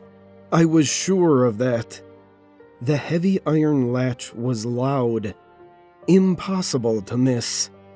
And yet, now the dark interior of the cabin stared back at me, its gaping doorway like an open mouth, waiting to swallow me whole. The knocking started again. This time it was faster, more incessant. It wasn't coming from one place anymore. It echoed from everywhere. Inside the walls, under the floorboards, even from the trees surrounding me. I stumbled back, dropping the flashlight, its beam spinning wildly across the ground. I thought about running, about sprinting as far as my legs could take me. But then I heard it. A voice. It wasn't loud, but it cut through the relentless knocking with a cold clarity that rooted me to the spot. Come back inside. It wasn't a demand. It was a plea. Soft and almost sad. I swallowed hard, trying to summon some kind of courage. "What do you want from me?" I shouted, my voice breaking. The knocking stopped. The forest fell silent, heavy and oppressive. I picked up the flashlight and backed away towards the car, refusing to take my eyes off the cabin. I didn't notice the new note pinned to the tree next to me until the paper fluttered in the wind. My heart sank as I read the jagged handwriting. They're already inside. I turned toward the car, fumbling for the keys in my pocket, when I felt it. A hand on my shoulder. Not a breeze, not a brush of leaves, a hand. My blood ran cold, but before I could scream or turn around, the grip tightened, pulling me back toward the cabin with a force I couldn't fight. My feet dragged across the gravel as the door seemed to grow larger, closer, until it swallowed me in its shadow. The moment I crossed the threshold, the air changed. The knocking stopped. The wind outside ceased, and the world became heavy. The cabin wasn't the same anymore. The walls were covered in deep scratches, like claw marks, and the floor sagged under my weight as though it might collapse. The air smelled of earth and decay, and the single window was no longer boarded up. It was just gone, replaced by blackness. A faint sound came from the back of the cabin, a low, guttural noise like something breathing, slowly, wetly. And then I saw it. A figure stood in the far corner, shrouded in shadows. It was too tall, its limbs too long, bending in ways that shouldn't be possible. But the worst part was its face, or lack of one. It didn't have features, just a smooth, reflective surface where a face should be. And that surface, it was showing me, not just my reflection, but my life. Moments I'd forgotten, choices I'd regretted, secrets I hadn't even admitted to myself. They played across its face like a flickering film, and with each passing second, I felt myself unraveling. "You shouldn't have come," it said, its voice echoing with layers, like a dozen people speaking at once. I couldn't move. I couldn't speak. The figure took a step closer, and I realized something horrifying. Its shadow wasn't cast on the floor. It was stretching toward me. And then I understood. The cabin hadn't trapped me here. It hadn't been keeping me in. It had been keeping them out. The shadow reached me before I could move. It wasn't cold like I expected. It was warm, almost comforting, like sinking into a heavy quilt. My legs buckled, and I collapsed onto the creeping floor. The figure loomed over me, its smooth, reflective face tilting as though studying me. My life still played across its surface, faster now, fragments flashing by in bursts of color and sound. Then, it leaned down, impossibly close, and whispered, "Don't forget, you agreed."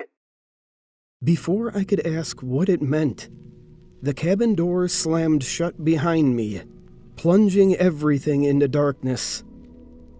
When I woke up, I was standing in the forest. The cabin was gone, but the knocking, it followed me home.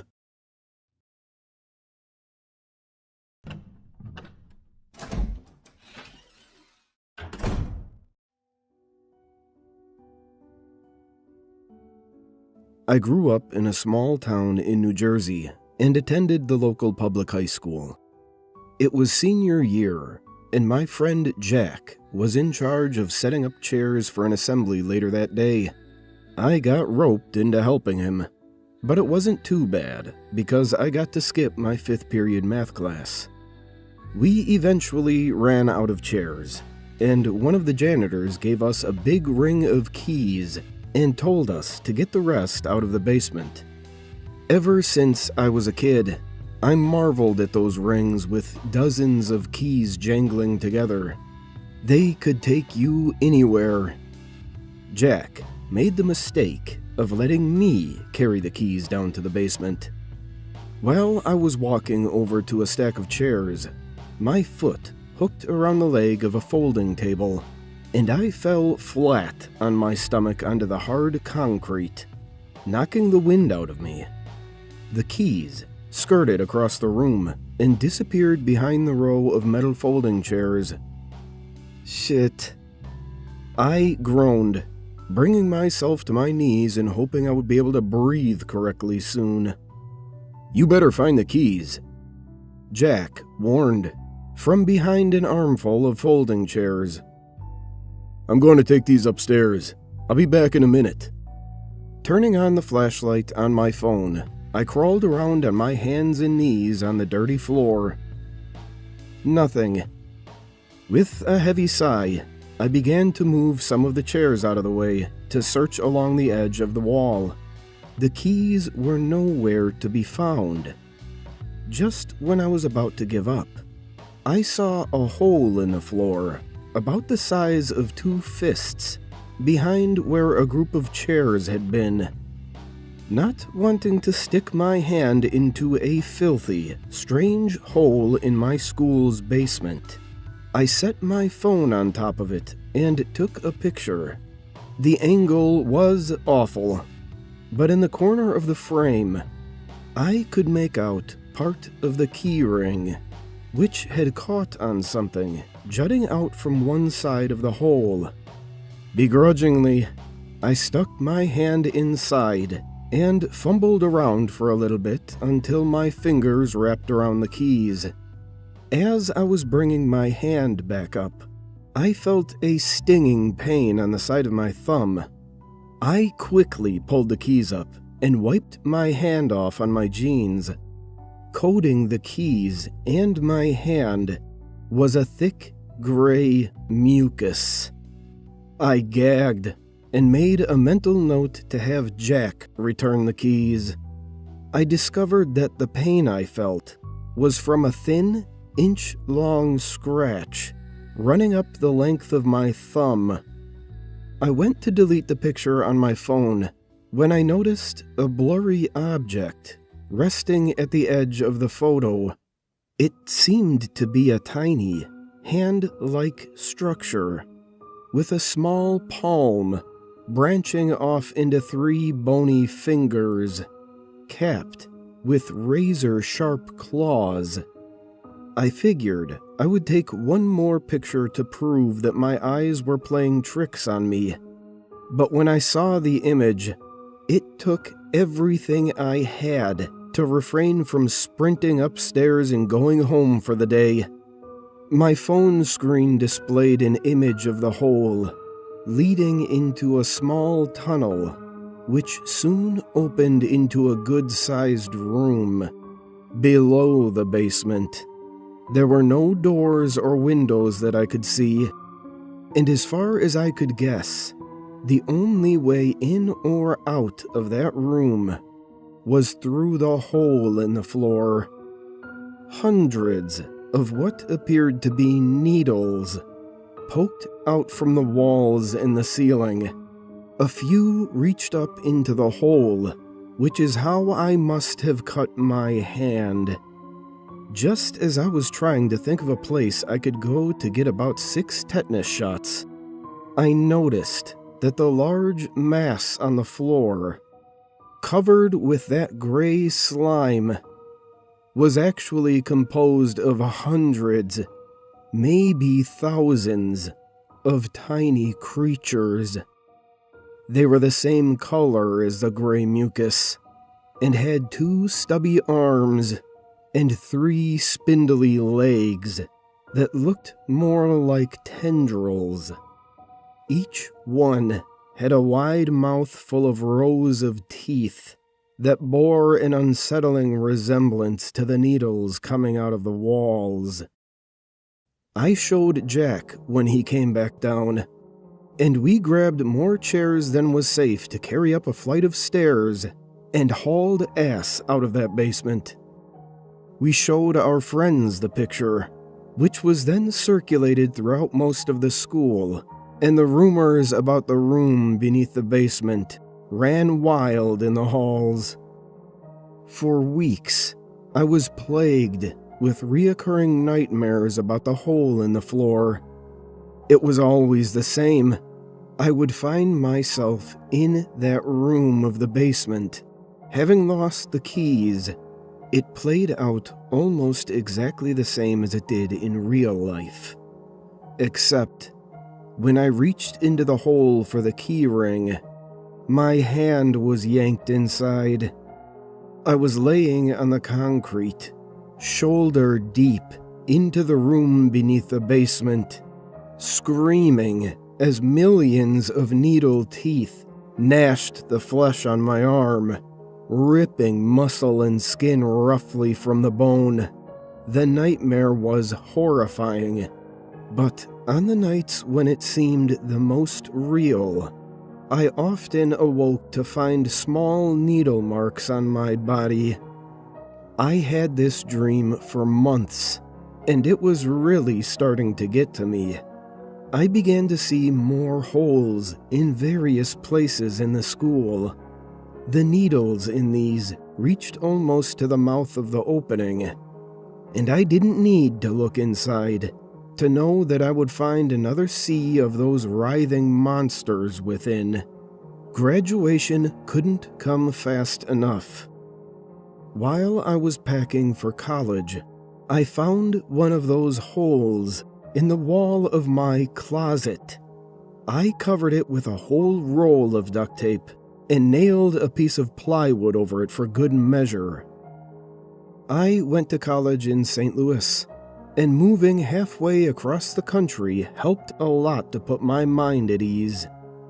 When I visited home during Christmas break my freshman year, the hole in my closet had been plastered shut and painted over, leading me to believe it was just a normal hole, and my frightened mind had convinced me it was something more.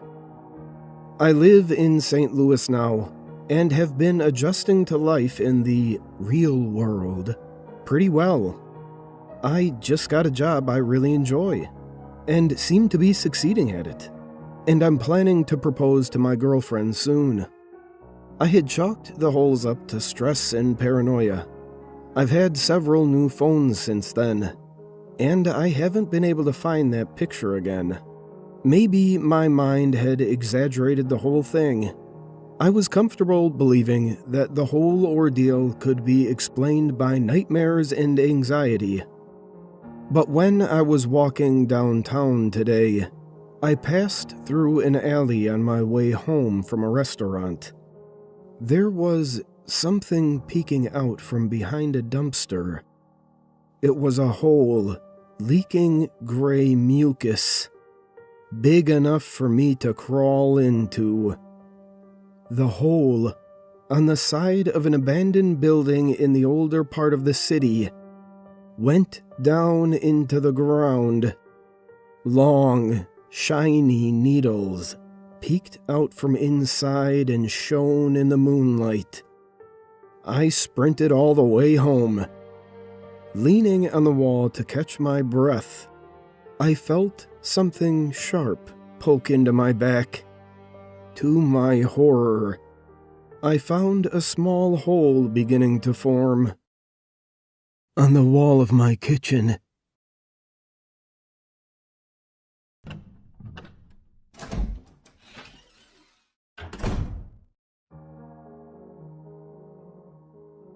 I'd always been fascinated by ancient Egypt. Not just the pyramids or the pharaohs, but the secrets, the rumors, stories of cursed tombs, hidden knowledge, and the fabled Library of Alexandria. So, when I had the chance to join a small archaeological dig near the city of Alexandria, I jumped on it like a moth to flame. It was my second week there when it happened. The lead archaeologist, Dr. Nasir, was busy cataloging what appeared to be fragments of a ruined temple. I, on the other hand, was in a cramped tunnel, deep underground, brushing dust off of what I thought was another pottery shard. But when my flashlight caught the glint of something metallic, I froze. It wasn't a shard. It was a container. A small bronze cylinder, sealed with wax and inscribed with hieroglyphics. My heart raced as I carefully pried it open. Inside was a scroll, not papyrus, but something else, almost leathery, darkened with age, and covered in tiny, painstakingly inked symbols I didn't recognize. I brought it to the surface, expecting excitement from Dr. Nasir, but when he saw it, his face went pale. He muttered something in Arabic and refused to touch it. He told me to put it back where I found it. "Some things should stay buried," he warned, voice trembling. But I couldn't. Curiosity had me in its grip. That night, I smuggled the scroll back to my room. I spent hours trying to decipher it, cross-referencing ancient scripts, but nothing made sense. It wasn't hieroglyphics or Greek or anything I'd seen before. I was about to give up when the letters began shifting. At first, I thought I was hallucinating from exhaustion. But no. The symbols were moving, rearranging themselves into English. It said, "Knowledge is a flame. It burns those who seek it unprepared." The room grew cold, unnaturally so, as I read on. It wasn't a historical text. It was a warning, a record of something the library had tried to contain, something so catastrophic that the scroll's writers had resorted to burning the entire place to the ground. The scroll spoke of them, not gods, not demons, something older, entities beyond comprehension, who existed in the void before creation. The library had been a fortress, a prison to hold their names, their true names, written in this script. The librarians had kept the knowledge locked away, understanding that merely knowing the names would give the entities a doorway into our reality. And then the scroll began to list those names. I didn't mean to read them. I swear I didn't. But the words pulled at my eyes, forcing me to follow the lines. My head throbbed. My vision darkened, and I felt like I was falling into the ink itself. The first name echoed in my mind like a thunderclap. The walls of my room began to bend and ripple as if they were made of water. Shadows moved in the corners. Shadows that weren't cast by anything I could see. The second name filled me with dread so profound I couldn't breathe. I heard whispers then, voices that weren't my own, coming from nowhere and everywhere at once. By the third name, the shadows weren't just moving. They were watching, and they weren't alone. It called to me, and against all reason, I kept reading. The fourth name was like a blade, carving into my thoughts, slicing away at the fragile walls of my sanity. And then, something new emerged from the shadows. Visions. Not dreams, not hallucinations. Memories. I saw the library as it was, before the fire. Grand halls stretched infinitely in every direction, lined with shelves that towered like the pyramids. Scholars moved about in quiet reverence, their faces lined with fear more than awe. This was not a place of learning. It was a prison. And at the heart of that prison, I saw him, Julius Caesar, But he wasn't the man I'd read about in history books. No conqueror, no statesman. He was afraid, trembling as he stood in the library's inner sanctum. His toga was stained with blood, not his own, and in his hands he held this scroll. The librarians surrounded him, pleading in a language I couldn't understand. They were desperate to stop him, but it was too late. Caesar had already read a name. The walls of the sanctum rippled, just as my room had. Shadows began to move, but these were larger, darker, hungrier. Caesar stumbled back, dropping the scroll, his face pale and slick with sweat. "I didn't mean to," he stammered, his voice hollow. "I didn't." But the shadows didn't care. They surged forward, consuming one of the librarians in an instant. The man's scream was short-lived, cut off as his body disintegrated into ash. The rest of the scholars acted quickly, their fears overridden by purpose.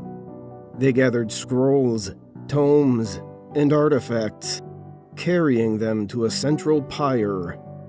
One of them held a torch, but his hand shook. He hesitated, glancing at Caesar. "Do it," the general shouted, his voice cracking. "Burn it all." The librarian obeyed. The fire roared to life, consuming centuries of knowledge in seconds. The shadows recoiled, shrieking as the flames grew brighter. But it wasn't enough. The entity that Caesar had unleashed couldn't be undone so easily. It was already loose, spreading through the cracks of reality. The vision shifted then, snapping back to Caesar. I saw him years later, standing alone on the Ides of March, just before his assassination. He whispered something under his breath, a prayer or a curse, and for a moment I understood. The fire hadn't been enough. The thing he'd unleashed was still with him, haunting him, whispering its name. And now, it whispers to me, not in words I can understand, but in feelings, cold, suffocating dread, the kind that seeps into your bones and convinces you there's something watching, just out of sight. I've stopped turning on the lights at night. It doesn't matter anymore. The shadows are always there. Sometimes they move, shifting like they're alive, stretching long fingers toward me before recoiling, as if they're savoring the weight. Last night, I thought I heard a voice, not a whisper, but a single, clear word, spoken from the darkness behind me. A name. It wasn't one I recognized, not from the scroll, not from the vision, not from anything I've ever heard. But the sound of it made my teeth ache and my heart falter. I don't know what it means. I don't want to. I burned everything I had from the dig. The notes, the photographs, even my clothes. It didn't help. Whatever I brought back wasn't the scroll. It's something else. Something I can't escape. I haven't slept in days. I'm afraid if I close my eyes, I'll hear the next name. Or worse, I'll see them. But the fire taught me something. Knowledge is a flame, yes, but it's also a chain. The more you learn, the tighter it binds you. And now I know just enough to be trapped forever. I think of Caesar, of the fire he started, and I understand why he failed. You can't destroy knowledge. You can only delay it. It wasn't just the scrolls or the names. It was the people who knew of them. If I'm right, there's only one way to end this. Only one way to stop the whispers before they reach someone else. The shadows are closer now. And I've already lit the match.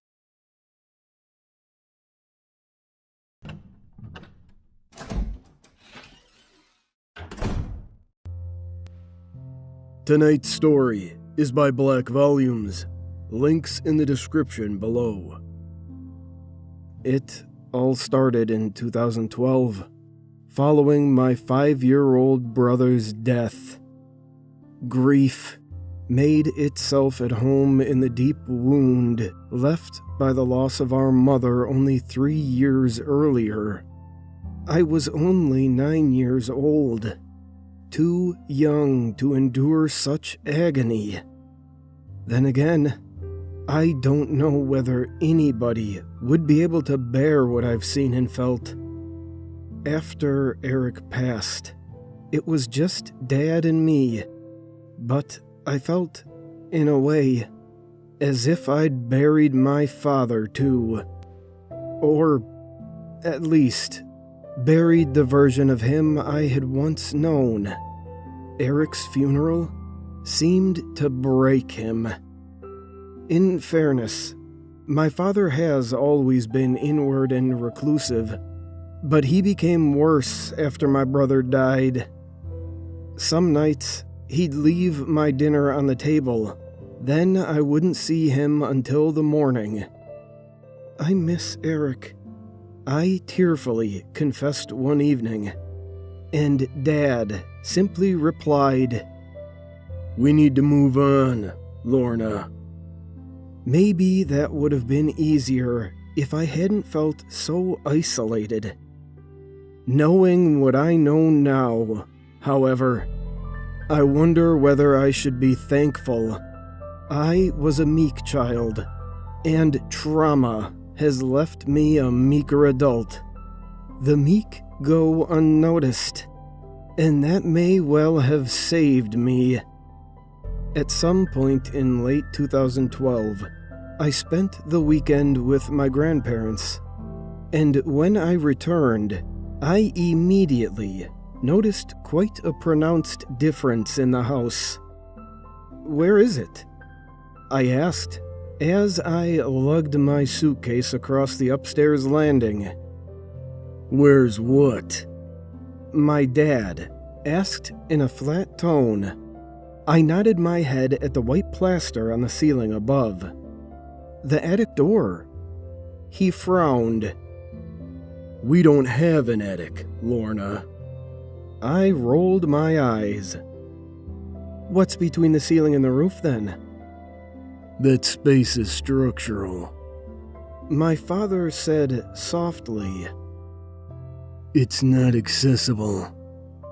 That made no sense to me, but I was young, too young to question my parents' supposed wisdom. Of course, I knew the attic door had existed, but I assumed that Dad had been playing a practical joke. That filled me with hope. Hope that, for the first time in many months, his sense of humor may have returned. Still, as the years went by, and the attic door remained only in my assured memory, I began to feel quite uneasy. I hated walking underneath that ceiling and seeing only white, rather than the wooden door which had once been there. Maybe I would have eventually got over it, would have come to believe that I'd simply misremembered my childhood, if it hadn't been for my dad's conviction that I'd lost my mind. A strange, abrasive conviction. He always seemed to be on the verge of losing his patience. Still, Dad promised that there was nothing but foam, wood, and wiring chases in the space between the second-floor ceiling and the property's sloping roof above. No space for a proper attic, according to him. Anyhow, by the time I entered my teenage years, I'd stopped asking about the loft space from my childhood. Stopped caring, truth be told. I became buried in school, then college, then university. All the while, I drifted farther and farther away from Dad, and that came down to more than the ceiling. Our relationship has only become more strained as the years have gone by, and the same is true of every relationship my father forms. He broke up with Jenna just before Christmas, which turned him cold and standoffish. I've never liked him in that state, and admittedly, I missed Jenna. She'd been somewhat of a warm, comforting presence in the house for the past 4 years.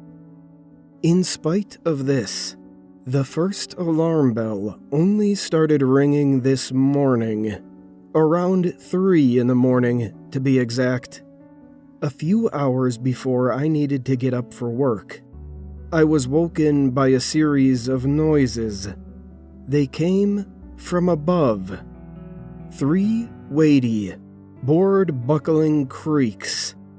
It wasn't the sound of the ceiling settling, wasn't the sound of rats burrowing through those supposed wiring chases in the inaccessible loft space. Rather, it was the sound that confirmed what I'd always known. Something was moving around above me, in the very real attic. But I didn't call out, didn't investigate. Instead, I clung to the edge of my sweaty duvet and lay silently, swallowing the shriek that wanted to escape. I've mastered the art of burying fear. Part of me knew that the call out would be a very, very unwise idea. The part of me that had been suppressing things since I was old enough to remember them. The things that happened even whilst Eric and Mom were alive.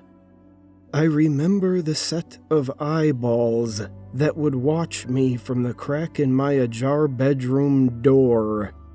Sometimes I'd wake during the night and see them disappear into the black.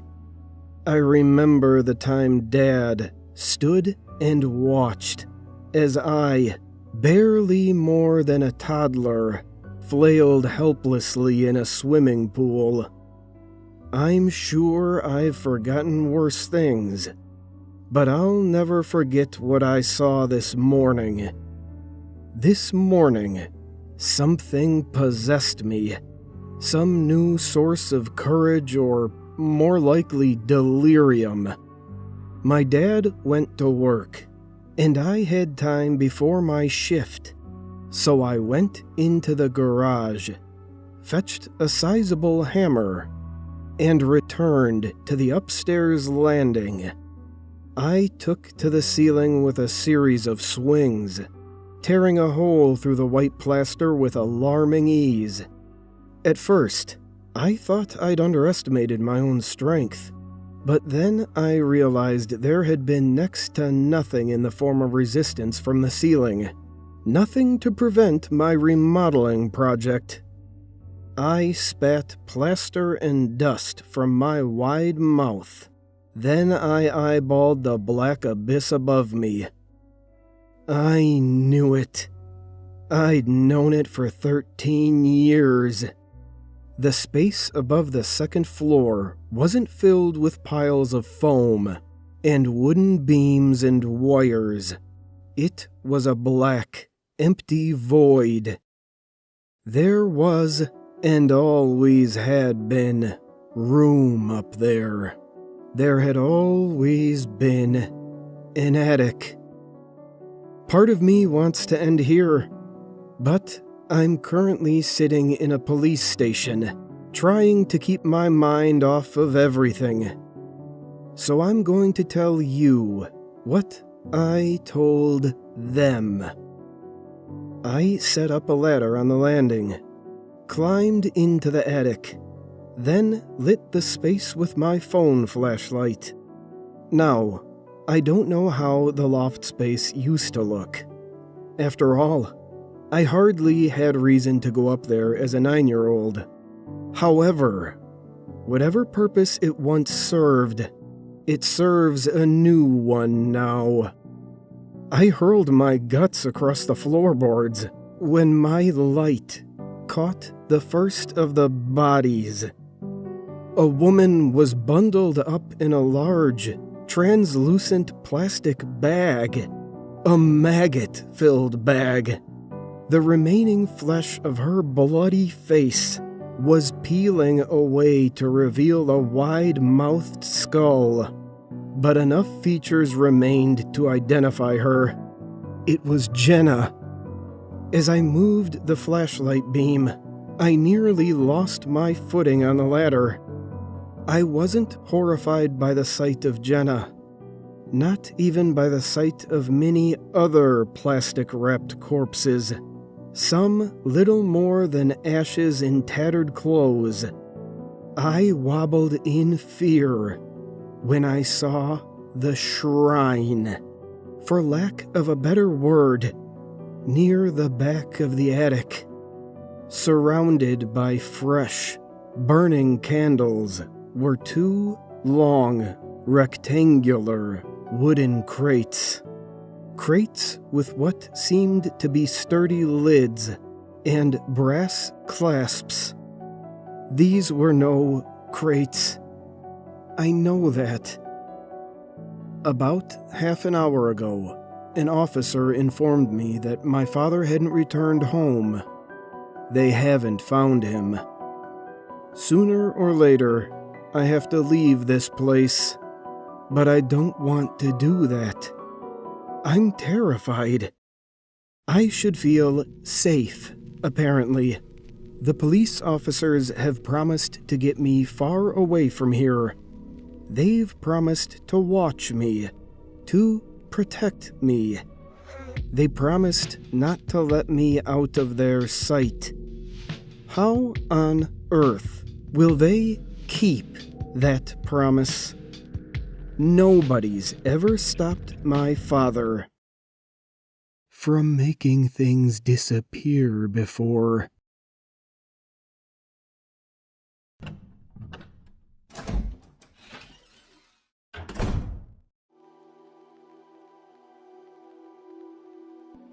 His eyes opened to the sound of Alice's bedroom door squealing open.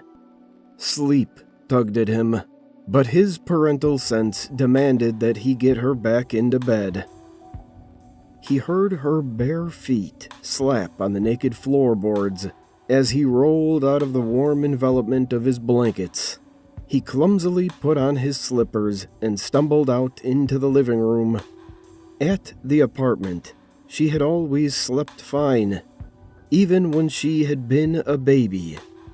It was only since the move to this house that she had started acting strangely in the night. Getting up, wandering the house, talking to her friend. The kid seemed a bit old to invent an imaginary friend, but it was an improvement. The first few nights in the house, Alice had woken the whole neighborhood screaming. From the kitchen, wafted the sound of soft weeping. He followed, and was greeted by an unexpected sight. His tiny daughter, dressed in her nightgown, standing in front of the open basement door. She just stood there, looking down into the basement, quietly sobbing. He thought it strange she had not put on the light, and even stranger that she would stand in front of the scariest place in the house, alone, in the dark. He approached her, put his hand on her shoulder, and gently suggested, "Let's go back to bed, honey." Without looking or acknowledging him, she slowly lifted her arm and pointed down into the basement. Had she thought she had heard something? Was that why she was up? He let his eyes follow her finger into the blackness. Softly, comfortingly, he said, "There's nothing down there, honey. Let's go back to bed." Without even looking at him, she just continued to sob and point. Something felt wrong, but he had to put a stop to this behavior. She needed to feel safe in her new home, and to put away all these childish fears. Explanations hadn't worked. Now he had to show her. He stepped down onto the first creaking wooden step, leaned forward, and flipped the light switch. The illumination shocked his eyes, but fortified his resolve as he heavily strode down to the very bottom of the stairs. With confidence in his voice, he looked about and proclaimed, "Nothing down here, honey. I don't know what you heard, but..." Silently and abruptly, the light went out.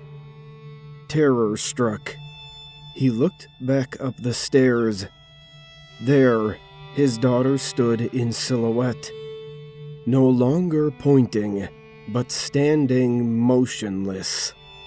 Eyes wide, he watched the door, as though swung by a powerful unseen hand, swing shut, leaving him in the most utter of darkness. He bounded up the stairs, once, twice, stopped and reached forward for the knob to escape. He reached, but his hand found nothing. He swung wildly for the switch, but found only smooth, bare wall. Gingerly, he stepped forward and continued to reach. Surely the door must be close enough to feel by now. Slowly, he took another step, his hands blindly groping into the nothingness ahead, and his feet constantly misjudging the next step. One more step, 2 more, 3, 4. He climbed, and his speed and panic increased. It had already been at least several floors worth of stairs. How was this possible? Maybe he should try to go back down. It would be easier. Remembering that the basement stairs ran under his own bedroom, he cried for his wife. "Vanessa!" His voice seemed unusually loud, as if in a confined space, and echoed back towards him from below. The echo pushed him beyond attempting to rationalize this insanity, and settled any contemplation about going down. No, going down into inky, echoing nothingness seemed like a very bad idea. Better to go up into inky, silent nothingness. Cautiously, sightlessly, he resumed his climb, feeling ahead into nothing with his outstretched hands. So many stairs, and his legs ached. He turned and sat on the step. Alone, he felt a solitude more complete than he had ever known. Darkness, desperation, and despondency mixed in his soul as tears began to flow. What was that? He sat bolt upright and held his breath. Was that a sound? He strained his ears but only perceived the pounding of his own veins. Then, distantly, slightly, maybe, like a scrape or a whisper, or just a shifting of air, sound seemed to echo up from below. Adrenaline poured into his veins and overrode his fatigue. He rose and heedlessly dashed up the stairs. Several times he tripped and battered himself on the steps, but still he rose and charged on. Yes, he was sure now. At first barely audible, but rising steadily, a roaring, whirling white noise. It seemed to be all around him, engulfing him, drowning out all other sounds and scents. Blindly, his senses overwhelmed, he frantically sprinted up until... falling. Impact. Pain. Rolling. Hurting. Breaking. It was late the next morning when Vanessa finally awoke. She wrapped herself in her terry cloth bathrobe and made her way towards the kitchen. As she passed Alice's room, her maternal instinct led her to open the door a crack and check in. Her mind was not awake enough to realize the incongruity of the child's room. Dark, with all the shades drawn, and the closet door, in front of which Alice sat, wide open. "Morning, honey." No response. "What are you doing? Do you know where Daddy is?"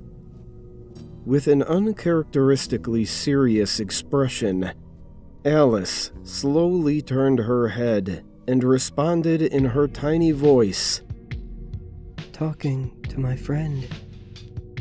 Vanessa withdrew to the kitchen to make her coffee. It took an hour or so for her to finally open the door and find his battered and beaten body at the bottom of the basement stairs. Later, the coroner would speculate that he had run flat into the closed door at the top of the stairs, had fallen back, and broken his neck, and several other bones as he tumbled down.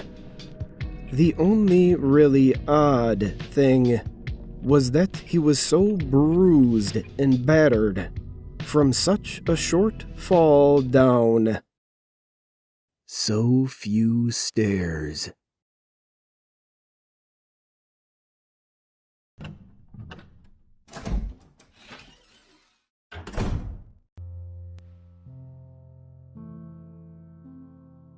A gentle breeze pushed through the screen and tickled my short black hair against my forehead.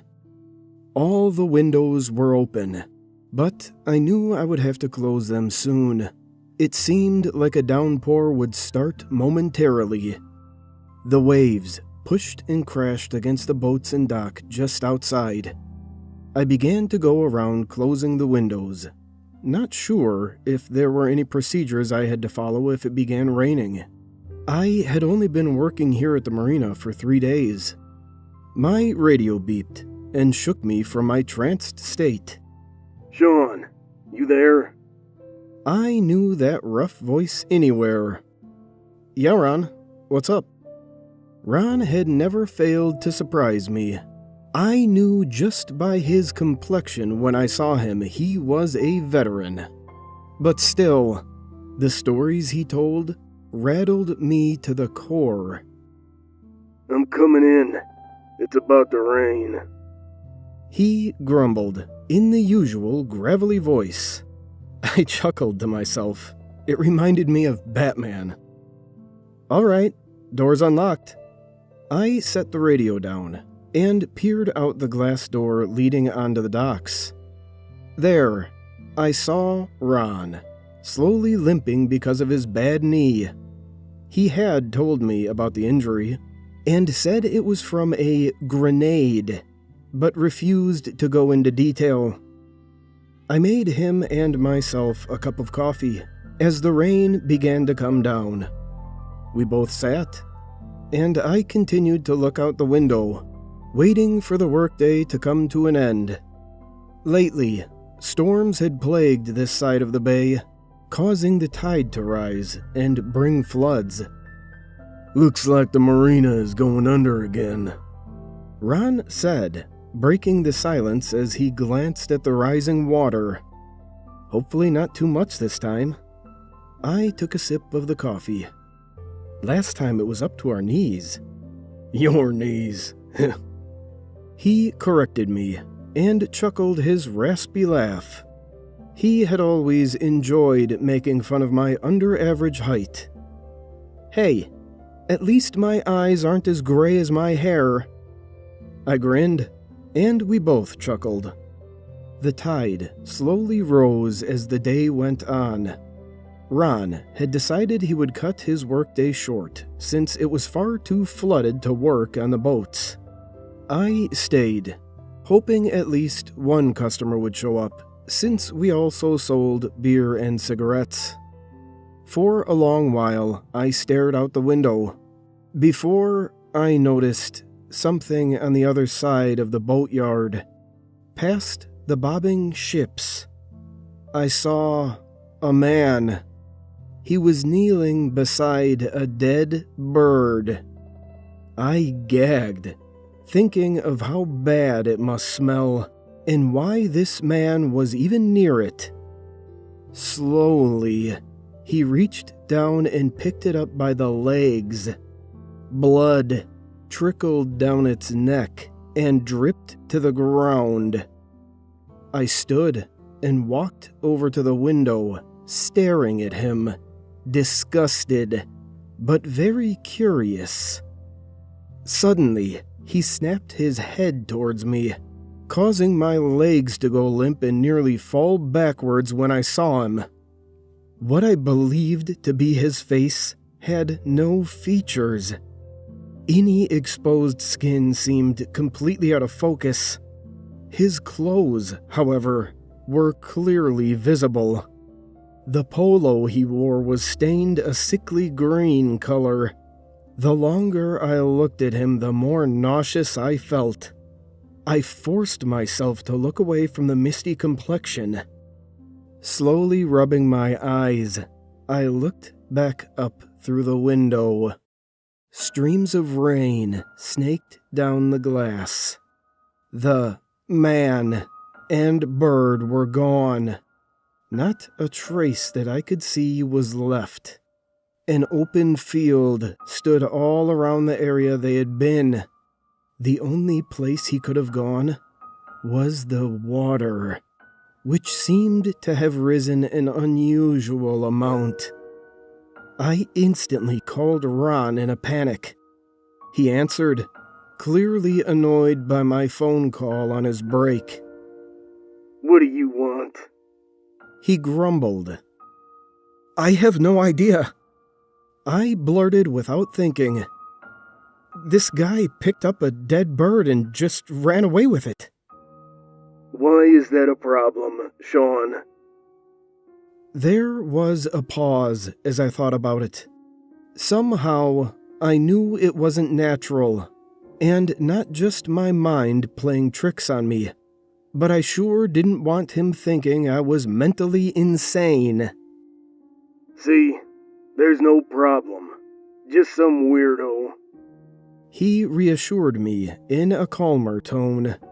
We both hung up, and I went back to my duties, sitting in a chair and hoping I wouldn't see that scene again. The hours passed, and the rain continued to fall. There was no sign of anyone or anything, so I decided to close up for the day. I grabbed my things and made my way down the aisles, setting the alarm and stepping outside. The rain pounded my head as the keys slipped around in my hand, finally making it to the door. Locking it, I began walking to my car, already soaking wet and in no rush. As I walked, I began to slowly notice figures, all standing perfectly still, with their backs to me. The same pounding feeling in my head returned, matching the rapid beats of my heart. Taking slight glances around me, I counted 5 of them. Somehow, they hadn't caught my attention moments ago. I failed to see them when I was locking the door. They all stood next to the ever-rising tide, their ankles half submerged in the water. The clothes they wore didn't seem to be drenched like mine were. Everything about the situation unfolding bothered me. Before I knew it, I was in a full sprint across the parking lot. Water splashed my legs as I ran and clicked the button on my keychain, unlocking the doors to my car before I could grip the handle. I pushed myself into the front seat, bashing my head against the door, causing the pounding feeling in my skull to seem like grenades exploding. Horror fell into the pit of my stomach, and as the tide rose, they advanced, growing closer, and extinguishing the feeling of safety my car provided. My breathing became strained, and tears began to sting my eyes. The ignition refused my many attempts to start the car and escape whatever horrors were approaching. Opening the door, I stepped back into the rain. I made a quick dash back to the store. Fumbling for my keys, I jammed them into the lock and swung the door open. Not thinking about the alarm, I slammed the door and hurried behind the counter. I heard the light beeps as the system prepared to scream for help. Being too scared to move, I simply sat and waited. A piercingly loud alarm was raised within a mere few seconds. Something accompanied it, though. Something I couldn't explain. Peering out the window, I saw one of the figures, hands on the sides of its head and mouth wide open. An inhuman shriek came out from between the black, glossy, jagged teeth scattered around in its mouth. I ducked back behind the counter, a legion of screaming creatures surrounding me, and the tide continuing to rise. After what seemed like forever, they finally stopped. Slowly, I peeked out the window once again and saw the tide, rippling from raindrops, now even higher, but without the creatures. 2 bright headlights approached the store, and a truck came skidding to a stop. None other than Ron jumped out, shotgun in hand.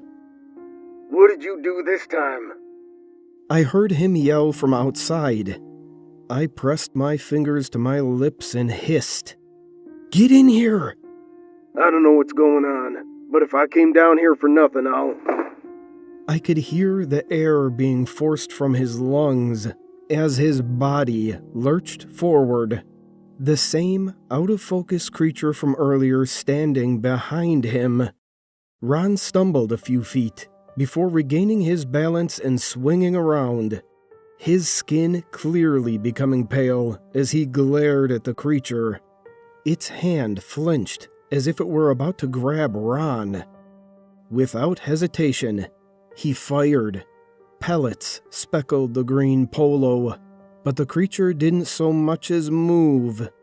The surface of its skin rippled and shimmered like water after being struck with a stone. "Run!" I screamed at him. But before the word could leave my mouth, he was already in a sprint toward me, his limp greatly hindering his speed. The shotgun clattered against the pavement and the creature began its pursuit. They got so close to the store I could hear the strained gasps as Ron tried to flee inside. Again, the creature lunged at him. This time they both crashed to the ground and came skidding to a stop inches in front of me. I grabbed his wrist and yanked him halfway through the door frame before a strong resistance came from the other side. A look of suppressed agony was painted on his face. The creature had grabbed him by his injured leg. A firm tug jostled one of his wrists free from my grasp. For the first time, I could see Ron with a look of true terror in his eyes.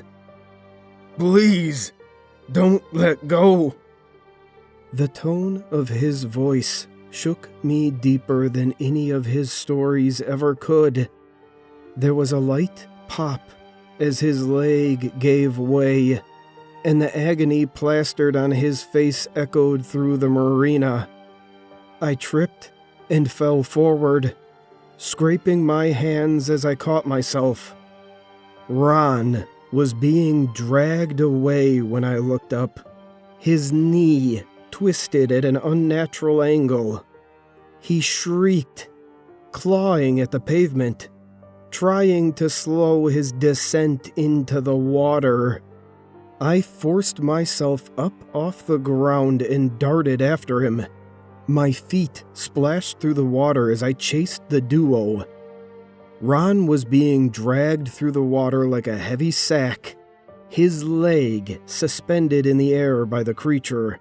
A light trail of red swirled in the water as the skin on his back was torn apart by the cement.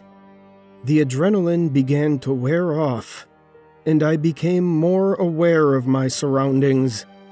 The tide splashed against my chest, and I realized just how deep I had gone into the water. Panic leaked through my body as my mind took me back 10 years. I could almost remember the exact feeling as water filled my lungs. The sun became darker and more distant as my exhausted 12-year-old body sank to the bottom of the pool. A chill ran down my spine, and I forced the memory out of my head.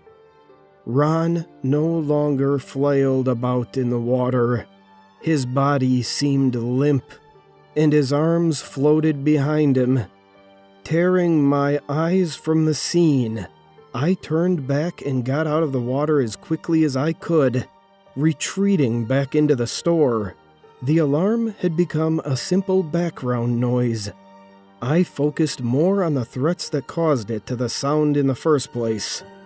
Knowing they would converge on the store, I found a place to hide. 2 small cabinets in the furthest corner from the water seemed like my best option. I climbed in and waited.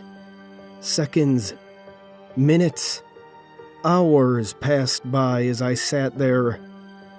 The rain had slowly stopped, and by what I could tell from the small crack in the door, nobody had come inside. My heart pounded like a drumline as I pushed my way out of the hiding spot. The moon sliced through the dissipating clouds and reflected off the now calm water.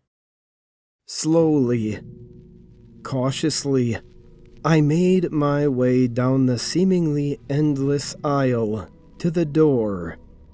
I could already tell the tide had gone down drastically. The parking lot was how I had left it. Ron's truck, and my car were parked a short distance from the store, and the shotgun lay untouched in the headlights. Making my way around the store, I saw them. Hundreds of the creatures, making a hazy, unfocused wall along the tide. One by one, they melted back into the water, their clothes going under with them. A slight feeling of relief washed over me as they and the water fell back into its usual place, though the feeling was quickly overtaken by something stronger. Pure dread. Not that everybody would never believe a single thing I tell them, but I knew I would see them again. I knew I would see Ron again. There was one thing, no matter how hard I tried, I knew I could never change. They came with the tide.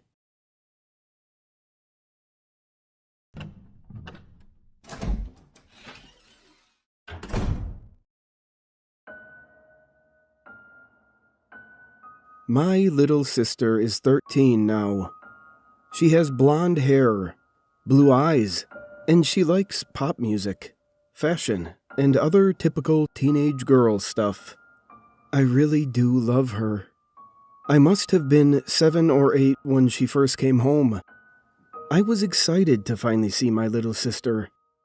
At first, I had been annoyed that the baby was going to be a girl, as I had wanted a little brother. But I was happy when she eventually did come home. This kind of disappeared quickly, though. It was about a week since Zoe first came home. My dog, Rusty, just would not calm down. Whenever he was in the same room as Zoe, he just barked like mad at her. Eventually, as my parents were scared that he would hurt her, they got rid of him. They didn't even talk to me. I just came home one day and he wasn't there. It was only when I asked about it that my mom just casually said, "Oh, we got rid of Rusty. We were worried about Zoe." Then she just went back to feeding Zoe. I was confused. Both of my parents had just abandoned my dog, my best friend, in some pound somewhere, and they didn't even bother talking to me. They weren't even sorry. This was when I first started to gain some disdain towards her. It wasn't her fault, of course. If we had kept the dog, she probably would have loved him too. I just blamed her at the time. When she was 1, I was kicked out of my room. We lived in a 3-bedroom apartment, just on the outskirts of some big city. There was my room, where I kept all of my stuff. My parents' room, which was where Zoe had slept in a cot in the corner. And the tiny guest room. My parents had decided that Zoe should have her own room.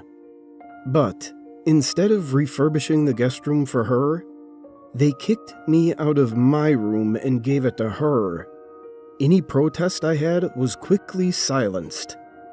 And I could only watch as my room, my one free area that I had had any say in, was transformed. Sports posters were replaced with pictures of ducks and sheep. My bed was replaced with a pink wooden cot. And everything else that made my room mine was changed. They didn't even give me my bed or my TV or anything. All of the things like that were either thrown away or became Zoe's. They refused to refurbish the guest room for me, and I was instead forced to make do with boring, beige walls, an old metal single bed, and a single wooden dresser for my clothes. I did decorate it slightly, of course, with posters and other decorations I had managed to scavenge, but it wasn't the same. My parents seemed more concerned with where any guests we had were going to sleep. This was the point where disdain turned to hatred. It seemed to me as if they had just completely forgotten about me in favor of her. Eventually, my parents decided that I was old enough to be responsible and look after Zoe while they went out. I think she was 3 years old, so she was old enough to speak. I really didn't want to do it, but my parents wouldn't take no for an answer. They simply left, saying that there was some pre-made lunch for her in the fridge. There wasn't one for me, so I had to make myself something. I couldn't be bothered with looking after her all day, as there was this TV show I wanted to watch. So I just laid a blanket in the corner, put a few of her favorite toys in there, and said this to her: "You need to stay on the blanket. Don't move off it, okay? If you do, Mom and Dad will be really mad. So you have to stay in here. Understand?" She simply nodded her head in agreement and started playing with her toys. I was on the couch, watching my show, my eyes flicking to her when there was a commercial break or some boring segment. At one point, as I was watching two of the characters on my show beating the tar out of each other, I felt a tugging at my trouser leg. I turned to see it was Zoe. She looked up at me, then sighed, "I'm hungry." "I told you not to come off the blanket," I said, shooing her off. She just sat back down on the blanket. I looked back to my show. It was a boring bit again. The victorious character was monologuing over the unconscious body of the loser. I couldn't just not feed her. Harsh feelings aside, I got up and walked to the kitchen. As I was opening the fridge to get her lunch, I heard her say from the other room, "Daddy won't come." I was confused, but not enough to stop me in my tracks. "What did you say?"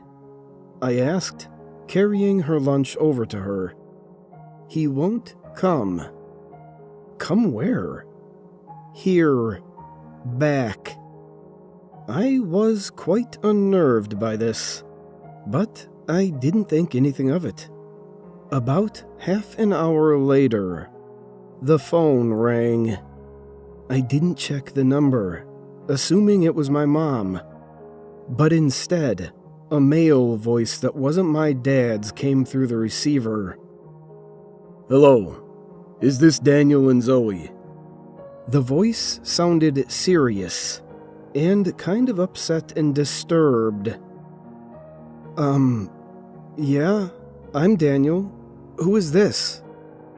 The voice then proceeded to explain to me, nice and clearly, that there had been a traffic accident.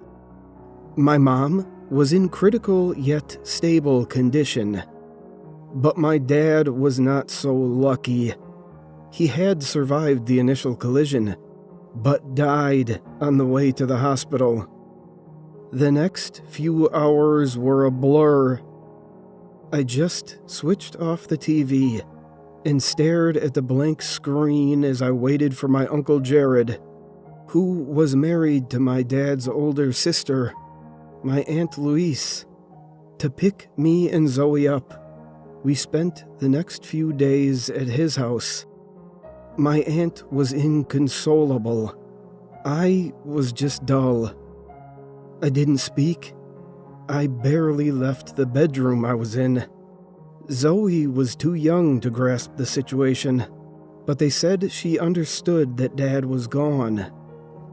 The only thing I was thinking of until my mom came out of the hospital and we could go back home was what Zoe had said to me. It was as if she somehow knew what was going to happen. I didn't forget about it. It got to the point where it was unnerving to be in the same room as her. Another similar incident didn't come until much later, however.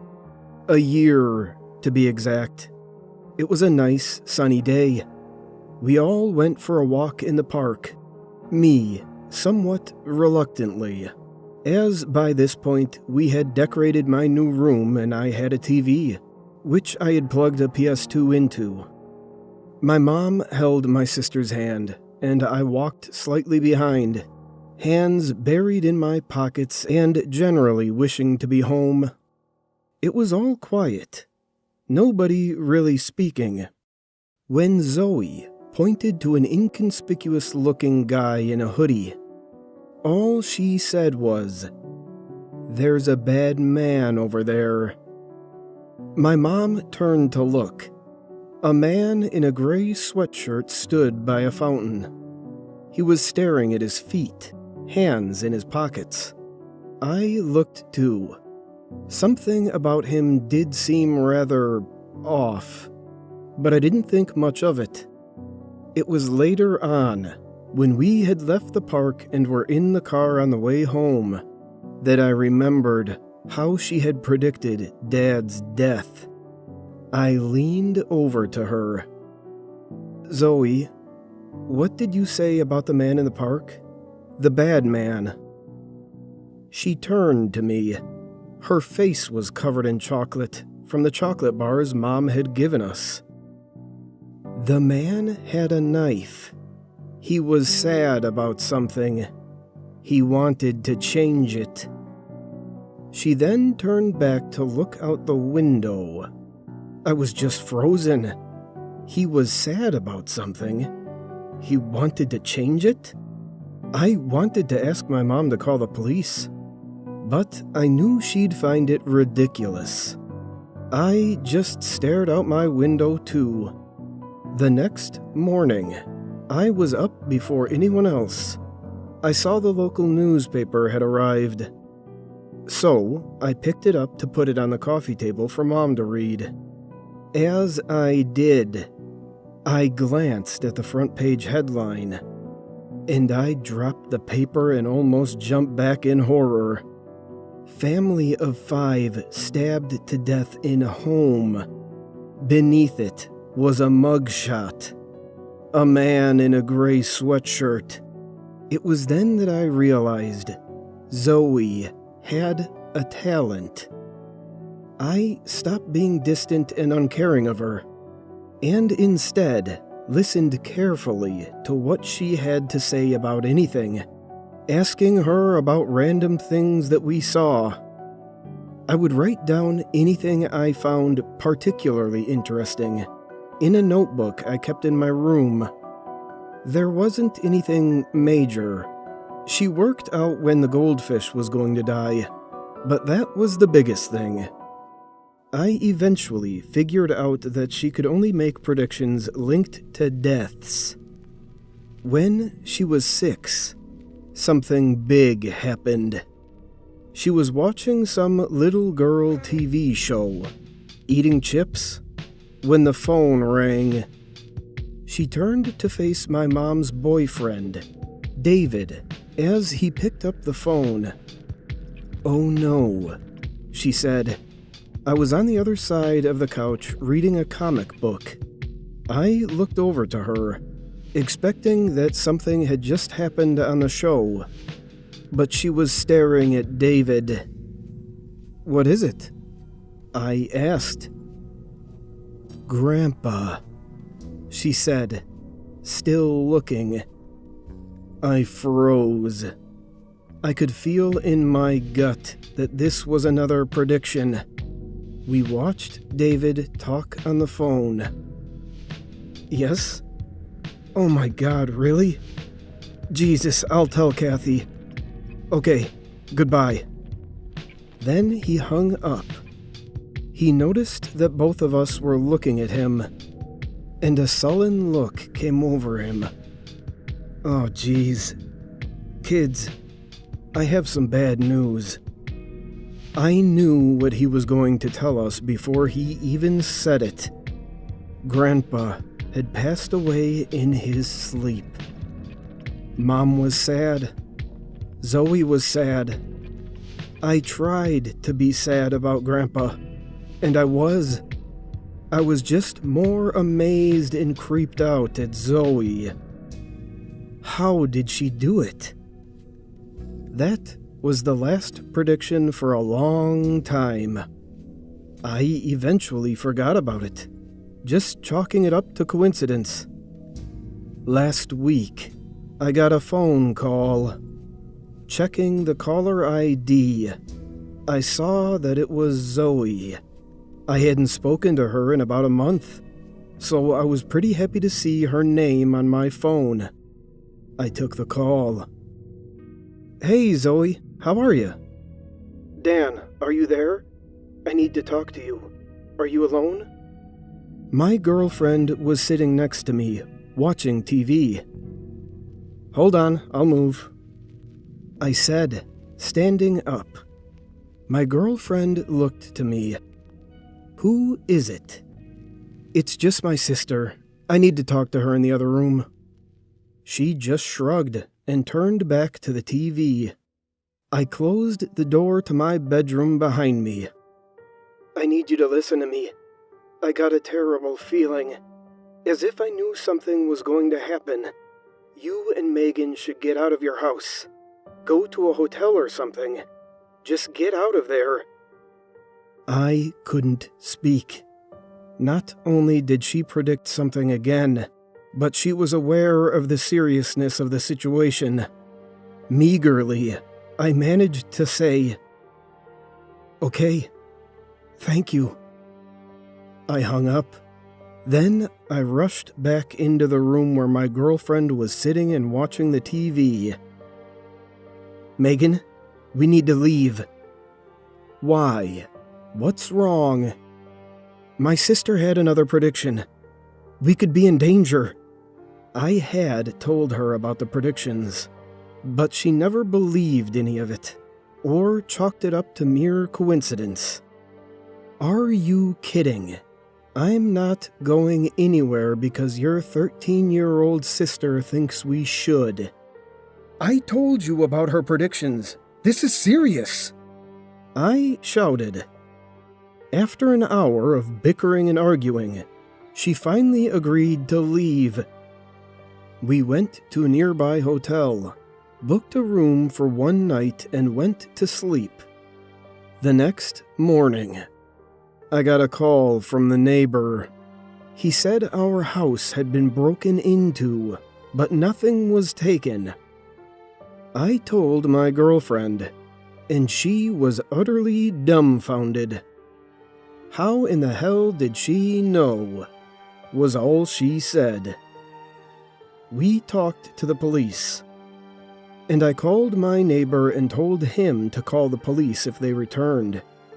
We stayed at the hotel again that night. When morning came round, I was woken by my phone ringing. It was the police. We went to the police station, and apparently Megan's mentally unstable ex-boyfriend broke into our house with a knife. They had arrested him when the neighbor called the police. It was obvious to all of us what he was going to do.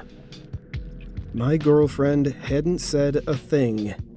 She was just completely blown away by what my sister had done. Without her, I would probably be dead. I talked to my sister about it, and all she said was this one thing. I could see your bodies lying on the bed, you were next to Dad, Grandpa, and 5 other people I didn't know. I've never felt more haunted than I did after hearing her say that. Nobody else believes it. Even my girlfriend is still skeptical. But I know for sure that my sister has a gift.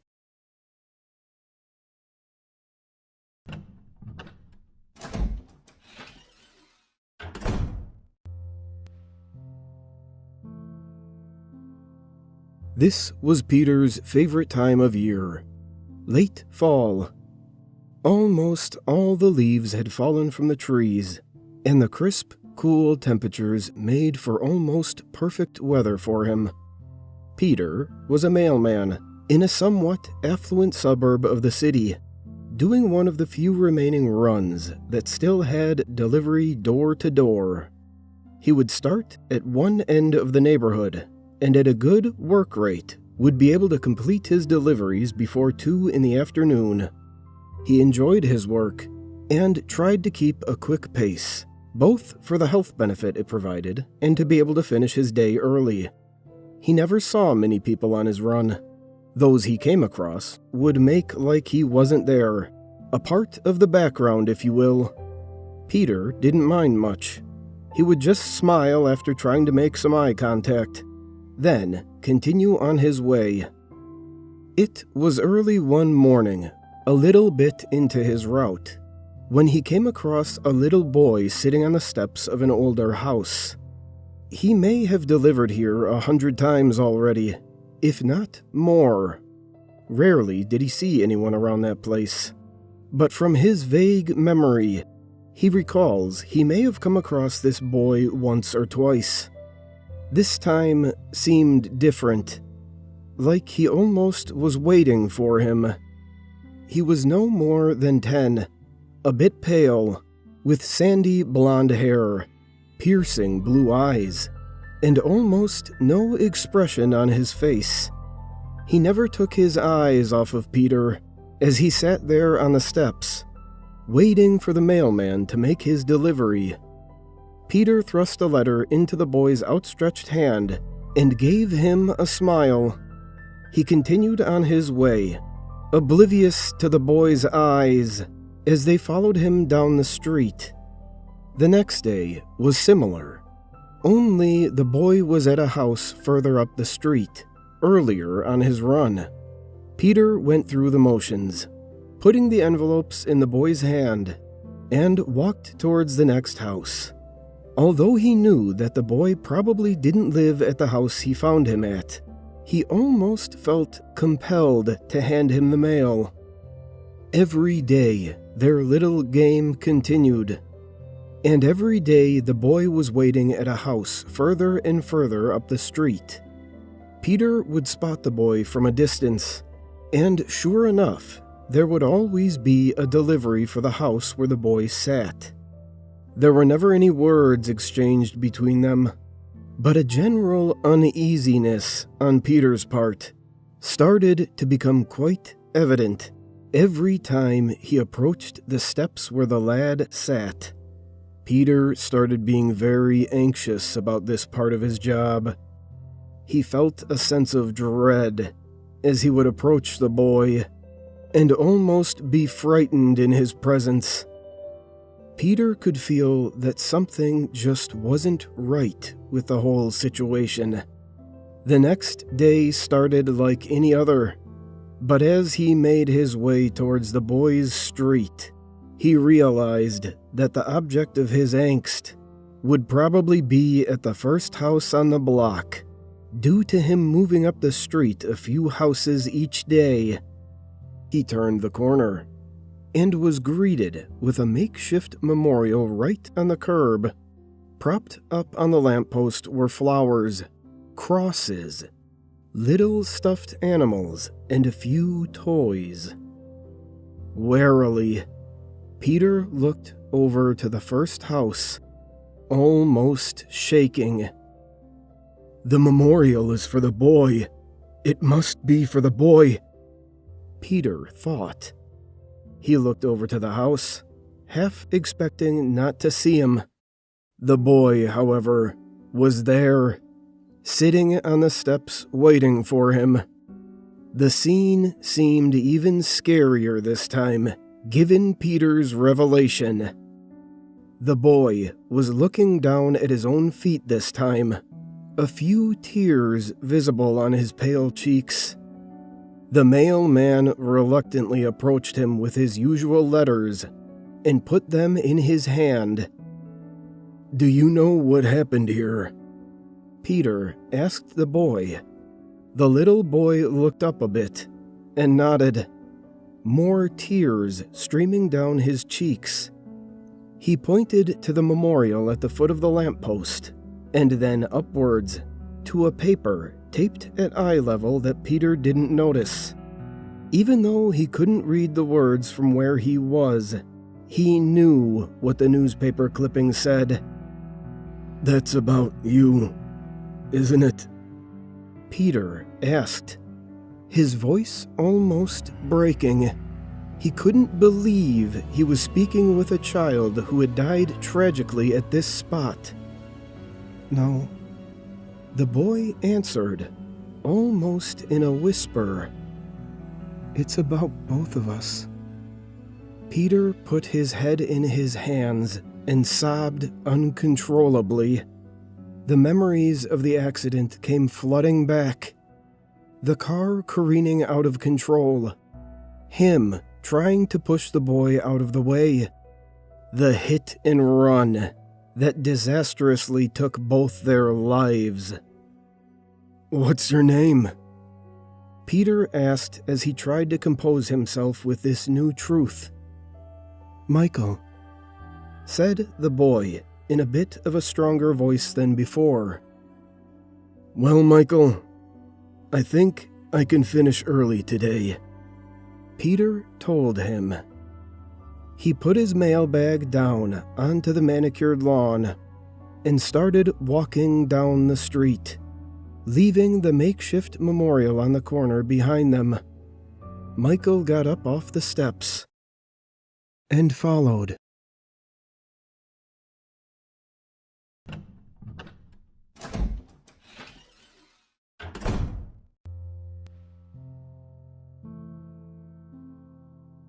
I've always been an avid outdoorsman. Hiking, trail running, mountain biking. I love it all. There is just something so soothing about being out in nature that makes the stresses of life drift away. I could spend my life out in wilderness and never get tired of it. That is, until I hiked Sweet Connie Trail. The terrain on this hike was pretty difficult.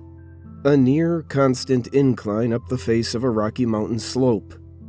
It would take about 8 hours to complete the hike in each direction. With a hike so hard, it's reasonable not to see many people undertaking this daunting task. And frankly, I like it that way. The more secluded, the better. On my way up the mountain, I only ran into a few hikers, but there was something strange in their demeanors. I would give each of them a cordial, "Hello, hi, how's it going?" But none of them returned the sentiment. Instead, they just looked at me in shock. I gave each of them a polite smile and continued my way up the trail. Soon, all other hikers disappeared, and I was the only person left on the trail. As I rounded a sharp corner, I heard the rustling of leaves coming from the underbrush off to the side of the path. I didn't think anything of it. It isn't uncommon to hear sounds off in the brush while you're out alone. Most of the time, it's just the wind. But as I came closer, the brush thrashed around rather violently. Like any other logical person, I ran through the list of possible culprits. A squirrel? No, it was too large to be a squirrel. Rabbit? A rabbit would have already darted away in search of cover. Suddenly, a laugh drifted out from the foliage. The laugh was innocent, high pitch, young. A little girl stepped out into the middle of the trail, her back toward me. She was wearing a pink dress, dirty and torn. Her feet were bare, her back tense. I stood there for a second or two, trying to wrap my mind around what I was seeing. She looked hypothermic, her skin icy and pale. She caressed her own arms as if trying to get warm. The little girl's head was slumped down, looking at the path beneath her exposed feet. When the sight before me finally registered, I stepped forward. "Are you okay?" I asked, in my best non-threatening voice. There was no response, but the little girl did acknowledge my question. She lifted her head, looking at the long trail ahead of us. "What's your name?" Taking another step, the girl's chest began hiccuping, and she huffed in spurts as she started to sob. Hey, don't cry. I'm going to help you," I said while taking off my jacket, readying myself to drape it against her back. But as I placed the jacket against her exposed skin, she didn't reach for it. It now lay haphazardly across her shoulders, ready to fall to the ground with the slightest movement. "What are you doing out here alone?"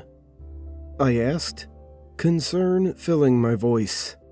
Suddenly, the little girl's sobbing stopped, and an uncanny silence fell around us. Nothing made a noise. Not the wind, the birds, the trees. It was as if time had stopped. The silence was broken when the little girl began giggling once again. It started slowly, as if she was trying to hold it in, but giddiness engulfed her, and she started giving a cheery laugh. The little girl lifted a hand to her hair. Her little fingers grasped a handful of her messy black locks, twirling the strands around her grip, and slowly pulling away from her head. Her scalp stretched as her hand pulled harder. I took a step back in horror when a few hairs unrooted from her head, my jaw dropping when the handful was yanked free. Her other hand lifted to her head. This time, she wasted no time in ripping the hairs from her scalp, my jacket falling to the floor as she did. The hairs hadn't touched the ground by the time her hand returned to her head. She now frantically ripped her hair free, her giggle morphing into a maniacal cackle. It hadn't been more than a few handfuls, and her head was looking more like a Sarna-riddled dog's. "Hey, stop that!" I said, as my stiff limbs finally moved. I gripped the little girl's wrist, stopping her from tearing out another clump of hair. When I did, her laughter instantly stopped, the fingers on her hand balling in apparent anger. I felt her muscles tense before she wrenched her arm out of my grasp. Her hand returned to her head. "Stop!" I said with more conviction, stopping her from yanking more hair out. The little girl didn't take kindly to it this time, and she swung her arm back in a sudden burst of supernatural strength. I was shoved back, my backside meeting the exposed earth. I returned to the path ahead, but the little girl was gone. I looked around, expecting to see the girl running through the trees, but my gaze was only met with the dimly lit pine forest. The hairs on the back of my head stood as a familiar laugh drifted through the woods. It sounded distant and muffled, but as I frantically searched for the little girl, she was nowhere to be found, her giggle mocking me from the darkness. Looking at the path ahead, I saw a figure standing in the distance. She wasn't there before, yet there she stood, the little girl, yanking out her hair in handfuls. When there was no more hair left to pull, she started sobbing again. Freaked out by the situation, I motioned to stand, trying to avoid garnering the attention of the bald figure off in the distance. But as I took to my feet, a few rocks crunched under my weight. The little girl instantly stopped crying as the sound met her ear. Her hands, which once plucked at her head, now fell to her side. My heart thudded in my chest as the silence lingered for a beat or two. She craned her head back, catching a glimpse of me from the side of her gaze, and for the first time, I looked into her eyes. Fluid streamed from her ducts, only it wasn't tears. It was the distinct, deep red of blood. She pivoted on her feet and faced me, my senses screaming, "Run!" as her face came into view. Her skull was partially sunken in, like someone had taken a rock and bashed it against her cranium. She studied me, looking me up and down, unimpressed. I wanted to say something, anything, but I was in shock. The little girl noticed, and a creepy smile slid across her lips, her mouth parting, producing that sweet, innocent laugh. But this time, her laugh got deeper with each inhale. Horror drifted into my body as her eyebrows furrowed, looking at me like prey. I found my courage, and I started to slowly back away. But with each step, the little girl mirrored my pace. "What do you want?" I asked, quiveringly. The girl didn't answer and continued chuckling maniacally.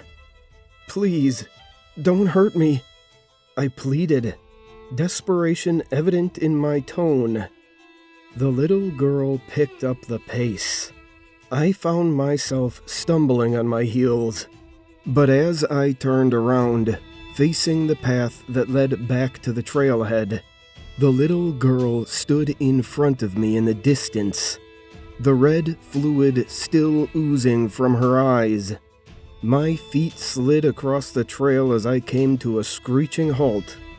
I eyed her up and down, stopping when I got to her feet that no longer touched the ground. They now hovered ominously a few inches above the trail. The blood draining from my face. Words festered on my tongue, but caught in my throat, spilling out as a frantic mumble. "What the hell are you?" The little girl stopped her deep demonic chuckle and looked at me mildly offended. Her mouth started to gape open, revealing a larger-than-normal void in her face. With one long inhale, her chest expanded and she let out an ear-piercing roar. "Leave!" She screamed, my ears yawning at the bass in her voice. She lifted a gnarled finger and pointed behind her, instructing me to run back down the mountain. Without a second thought, I shot to my feet and scurried around her. The little girl's witchy cackle followed me back down the trail, but when I looked over my shoulder, no one was giving chase. Eventually, the laugh stopped, and the only noises I was hearing were the normal rhythmic chatter of nature and my anguished breathing. But the dread of the situation still played in my mind. I quietly made my way towards the trailhead, but my heart stopped when I saw a lonely figure walking toward me in the distance. My heart was shoved to the pit of my stomach, thinking that it was the little girl again. But to my relief, it was a tall, burly hiker making his way up the hill. His hiking poles dug into the soft ground as he worked his way in my direction. It dawned on me that he was making his way toward that demonic little girl. I needed to say something, but as my warning built up in my chest, a familiar, sweet voice slithered from the trees. Leave. It said. My skin broke out in gooseflesh. The burly man huffed his way around me, giving me a polite smile as he passed. I stood there frozen as he rounded a corner and disappeared from view. I darted my gaze around the woods, realizing that she still watched from the darkness. It's safe to say that the rest of the way back down the mountain was the fastest I'd ever hiked. When I reached the trailhead, I looked at the sign marking the beginning of the hike. Sweet Connie Trail. This is a memorial trail dedicated to Connie Renner, who lost her life on this same hike on 4/15/2016. At the bottom of the sign was a picture of the little girl. It's been a few months since this happened. I haven't been outdoors since. And to tell you the truth, I never want to go outside again. Screw nature. Screw hiking. And screw Sweet Connie Trail.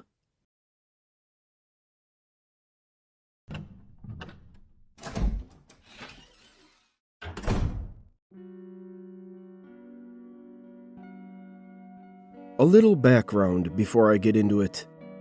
I am a 29-year-old construction worker. Been doing it since high school. Metal framing and sheetrock mostly. I'm in decent shape. No history of mental disorders in my family.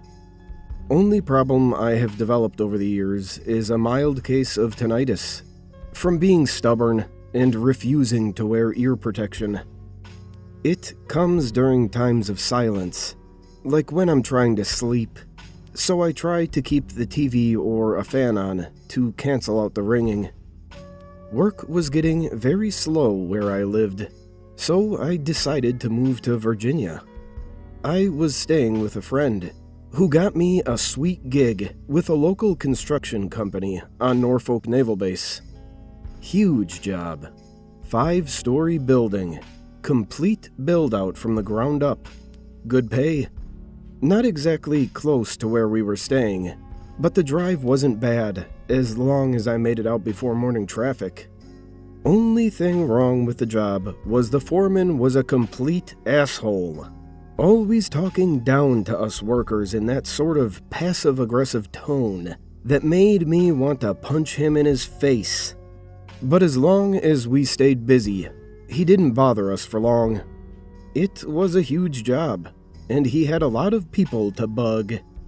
About 4 months into it, I injured my right hand, sliced my middle finger on a piece of metal. It didn't hurt at all. The doctor stitching me up said it was because I cut so deep, it severed the nerves. The next day, I had to file an injury report and everything. My boss said he was going to put me on light duty, and that I didn't have to do anything except sweep until my hand healed. I was all for it. Same pay for easy work. For the first week, things were all right. But then it started getting boring. I mean, really boring. The days dragged on, and I wondered why they didn't just pay me to stay home. So, naturally, I started wandering the job to kill time, checking out all the hallways, and there were plenty of hallways. Really long and gloomy looking when they were just gray brick all around. Some at the very top didn't even have temporary lighting, and would have been pitch black if it weren't for the huge window cutouts on each end letting in sunlight. I stayed away from those hallways. They creeped me out. One day, I was feeling bored, so I decided to go walking around the 4th floor. Most of the work had been finished, and there weren't any other trades doing work there at the time, so I had it all to myself. It was around that time I noticed my tinnitus was acting up worse than usual. I figured someone must have had a generator running or something, so I started moving towards the other end of the hallway. About 3/4 of the way, my ears start painfully ringing. I tried sticking my fingers in my ears and humming, which usually does the trick, but the ringing was so intense. I started feeling nauseous, and I fell over on my hands and knees. I was slapping my ears, trying to make the ringing stop. My eyes started watering at one point because I was slapping my head so hard. I got up on my knees, still covering my ears, trying to get to my feet so I could make it to the stairwell, but the ringing was so intense. Every move I made sent my head spinning. Moving slow helped, but not much. As I turned around, I noticed someone standing at the other end of the hallway, near one of the window cutouts. The sun behind him was so bright, all I could see was a silhouette. I started yelling, "Help! Help!" as loud as I could, but the guy didn't move. I thought maybe he had earplugs in and couldn't hear me, so I started moving towards him, slowly, so my head wouldn't spin. As I got closer, I started noticing things I hadn't before.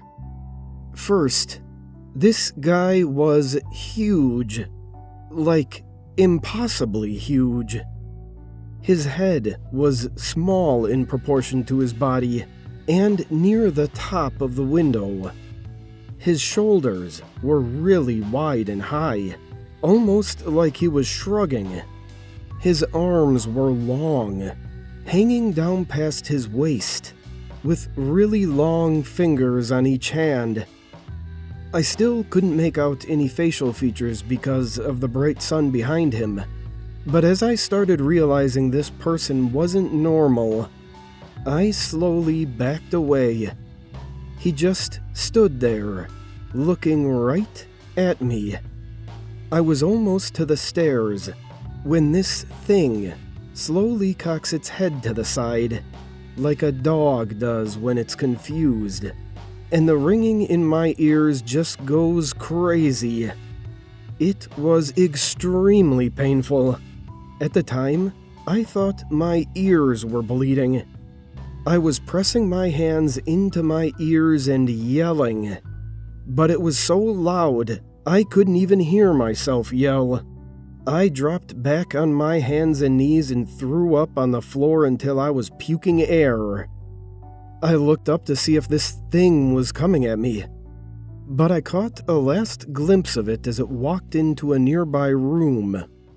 The instant it disappeared around the corner, the ringing in my ears just stopped, like someone hit the mute button. Needless to say, I ran the hell out of there and didn't look back. I stayed away from the 4th floor for the next couple months. I told a few people what I saw, but they only pretended to be interested. It was about 5 months after it happened when I decided to go back up there. I checked every room. If there were any signs of this thing, they were long gone. I went to the window where it was standing and took a measurement. The top of the window was 10 foot 9 inches. I still have tinnitus. There have been a few times when I'm laying in bed at night and the ringing gets painful, and I freak out and check every room in my apartment. But it never gets as bad as it was that day. I really hope it never does.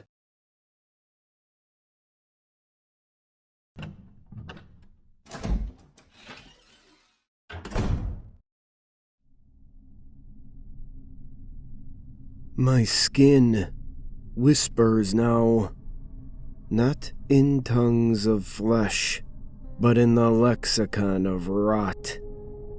A crackling aria of blistered parchment, a sizzle of fat beneath flame.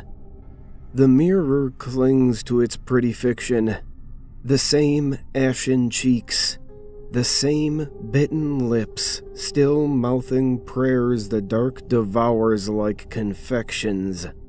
But beneath, oh, beneath, churns the truth. It began where all proper corruptions do. The attic.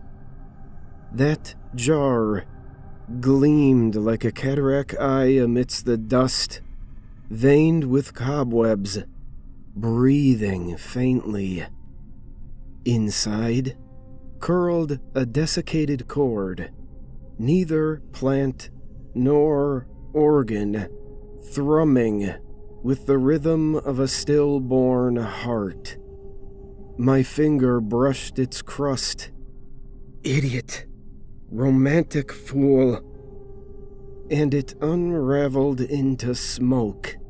A nest of adders slithering up my arm. Now they coil behind my navel, knitting a second skeleton. Nights are symphonies of metamorphosis. My spine crackles like wet logs, contorting into arches no human temple should bear.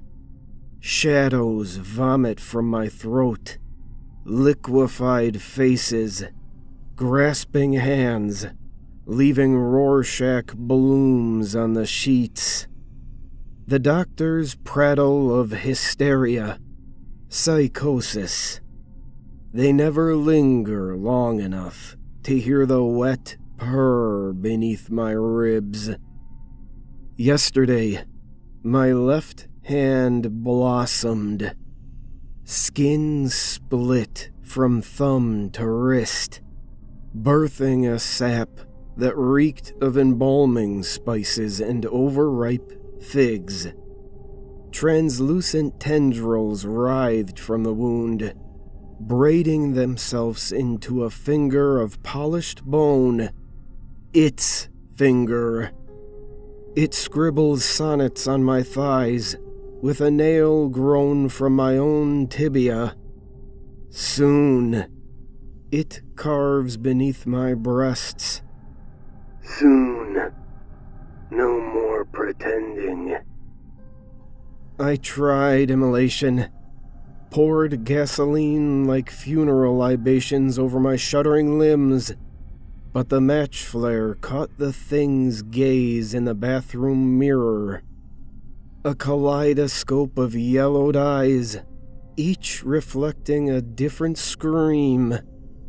The flame guttered, the fuel thickened into a centipede broth, squirming with larval alphabets. Tonight, the cellar. Iron tang coats my tongue. The walls bleed rust. My teeth patter into cupped palms, ivory dice tossed by a grinning dealer.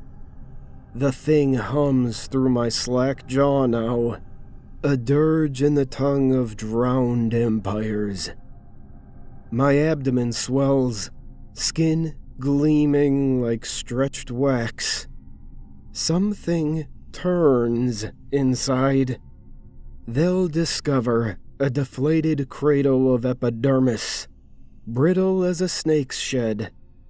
I'll be elsewhere, unspooled, rewoven into the thing's grand embroidery, a filament of want, a suture of static.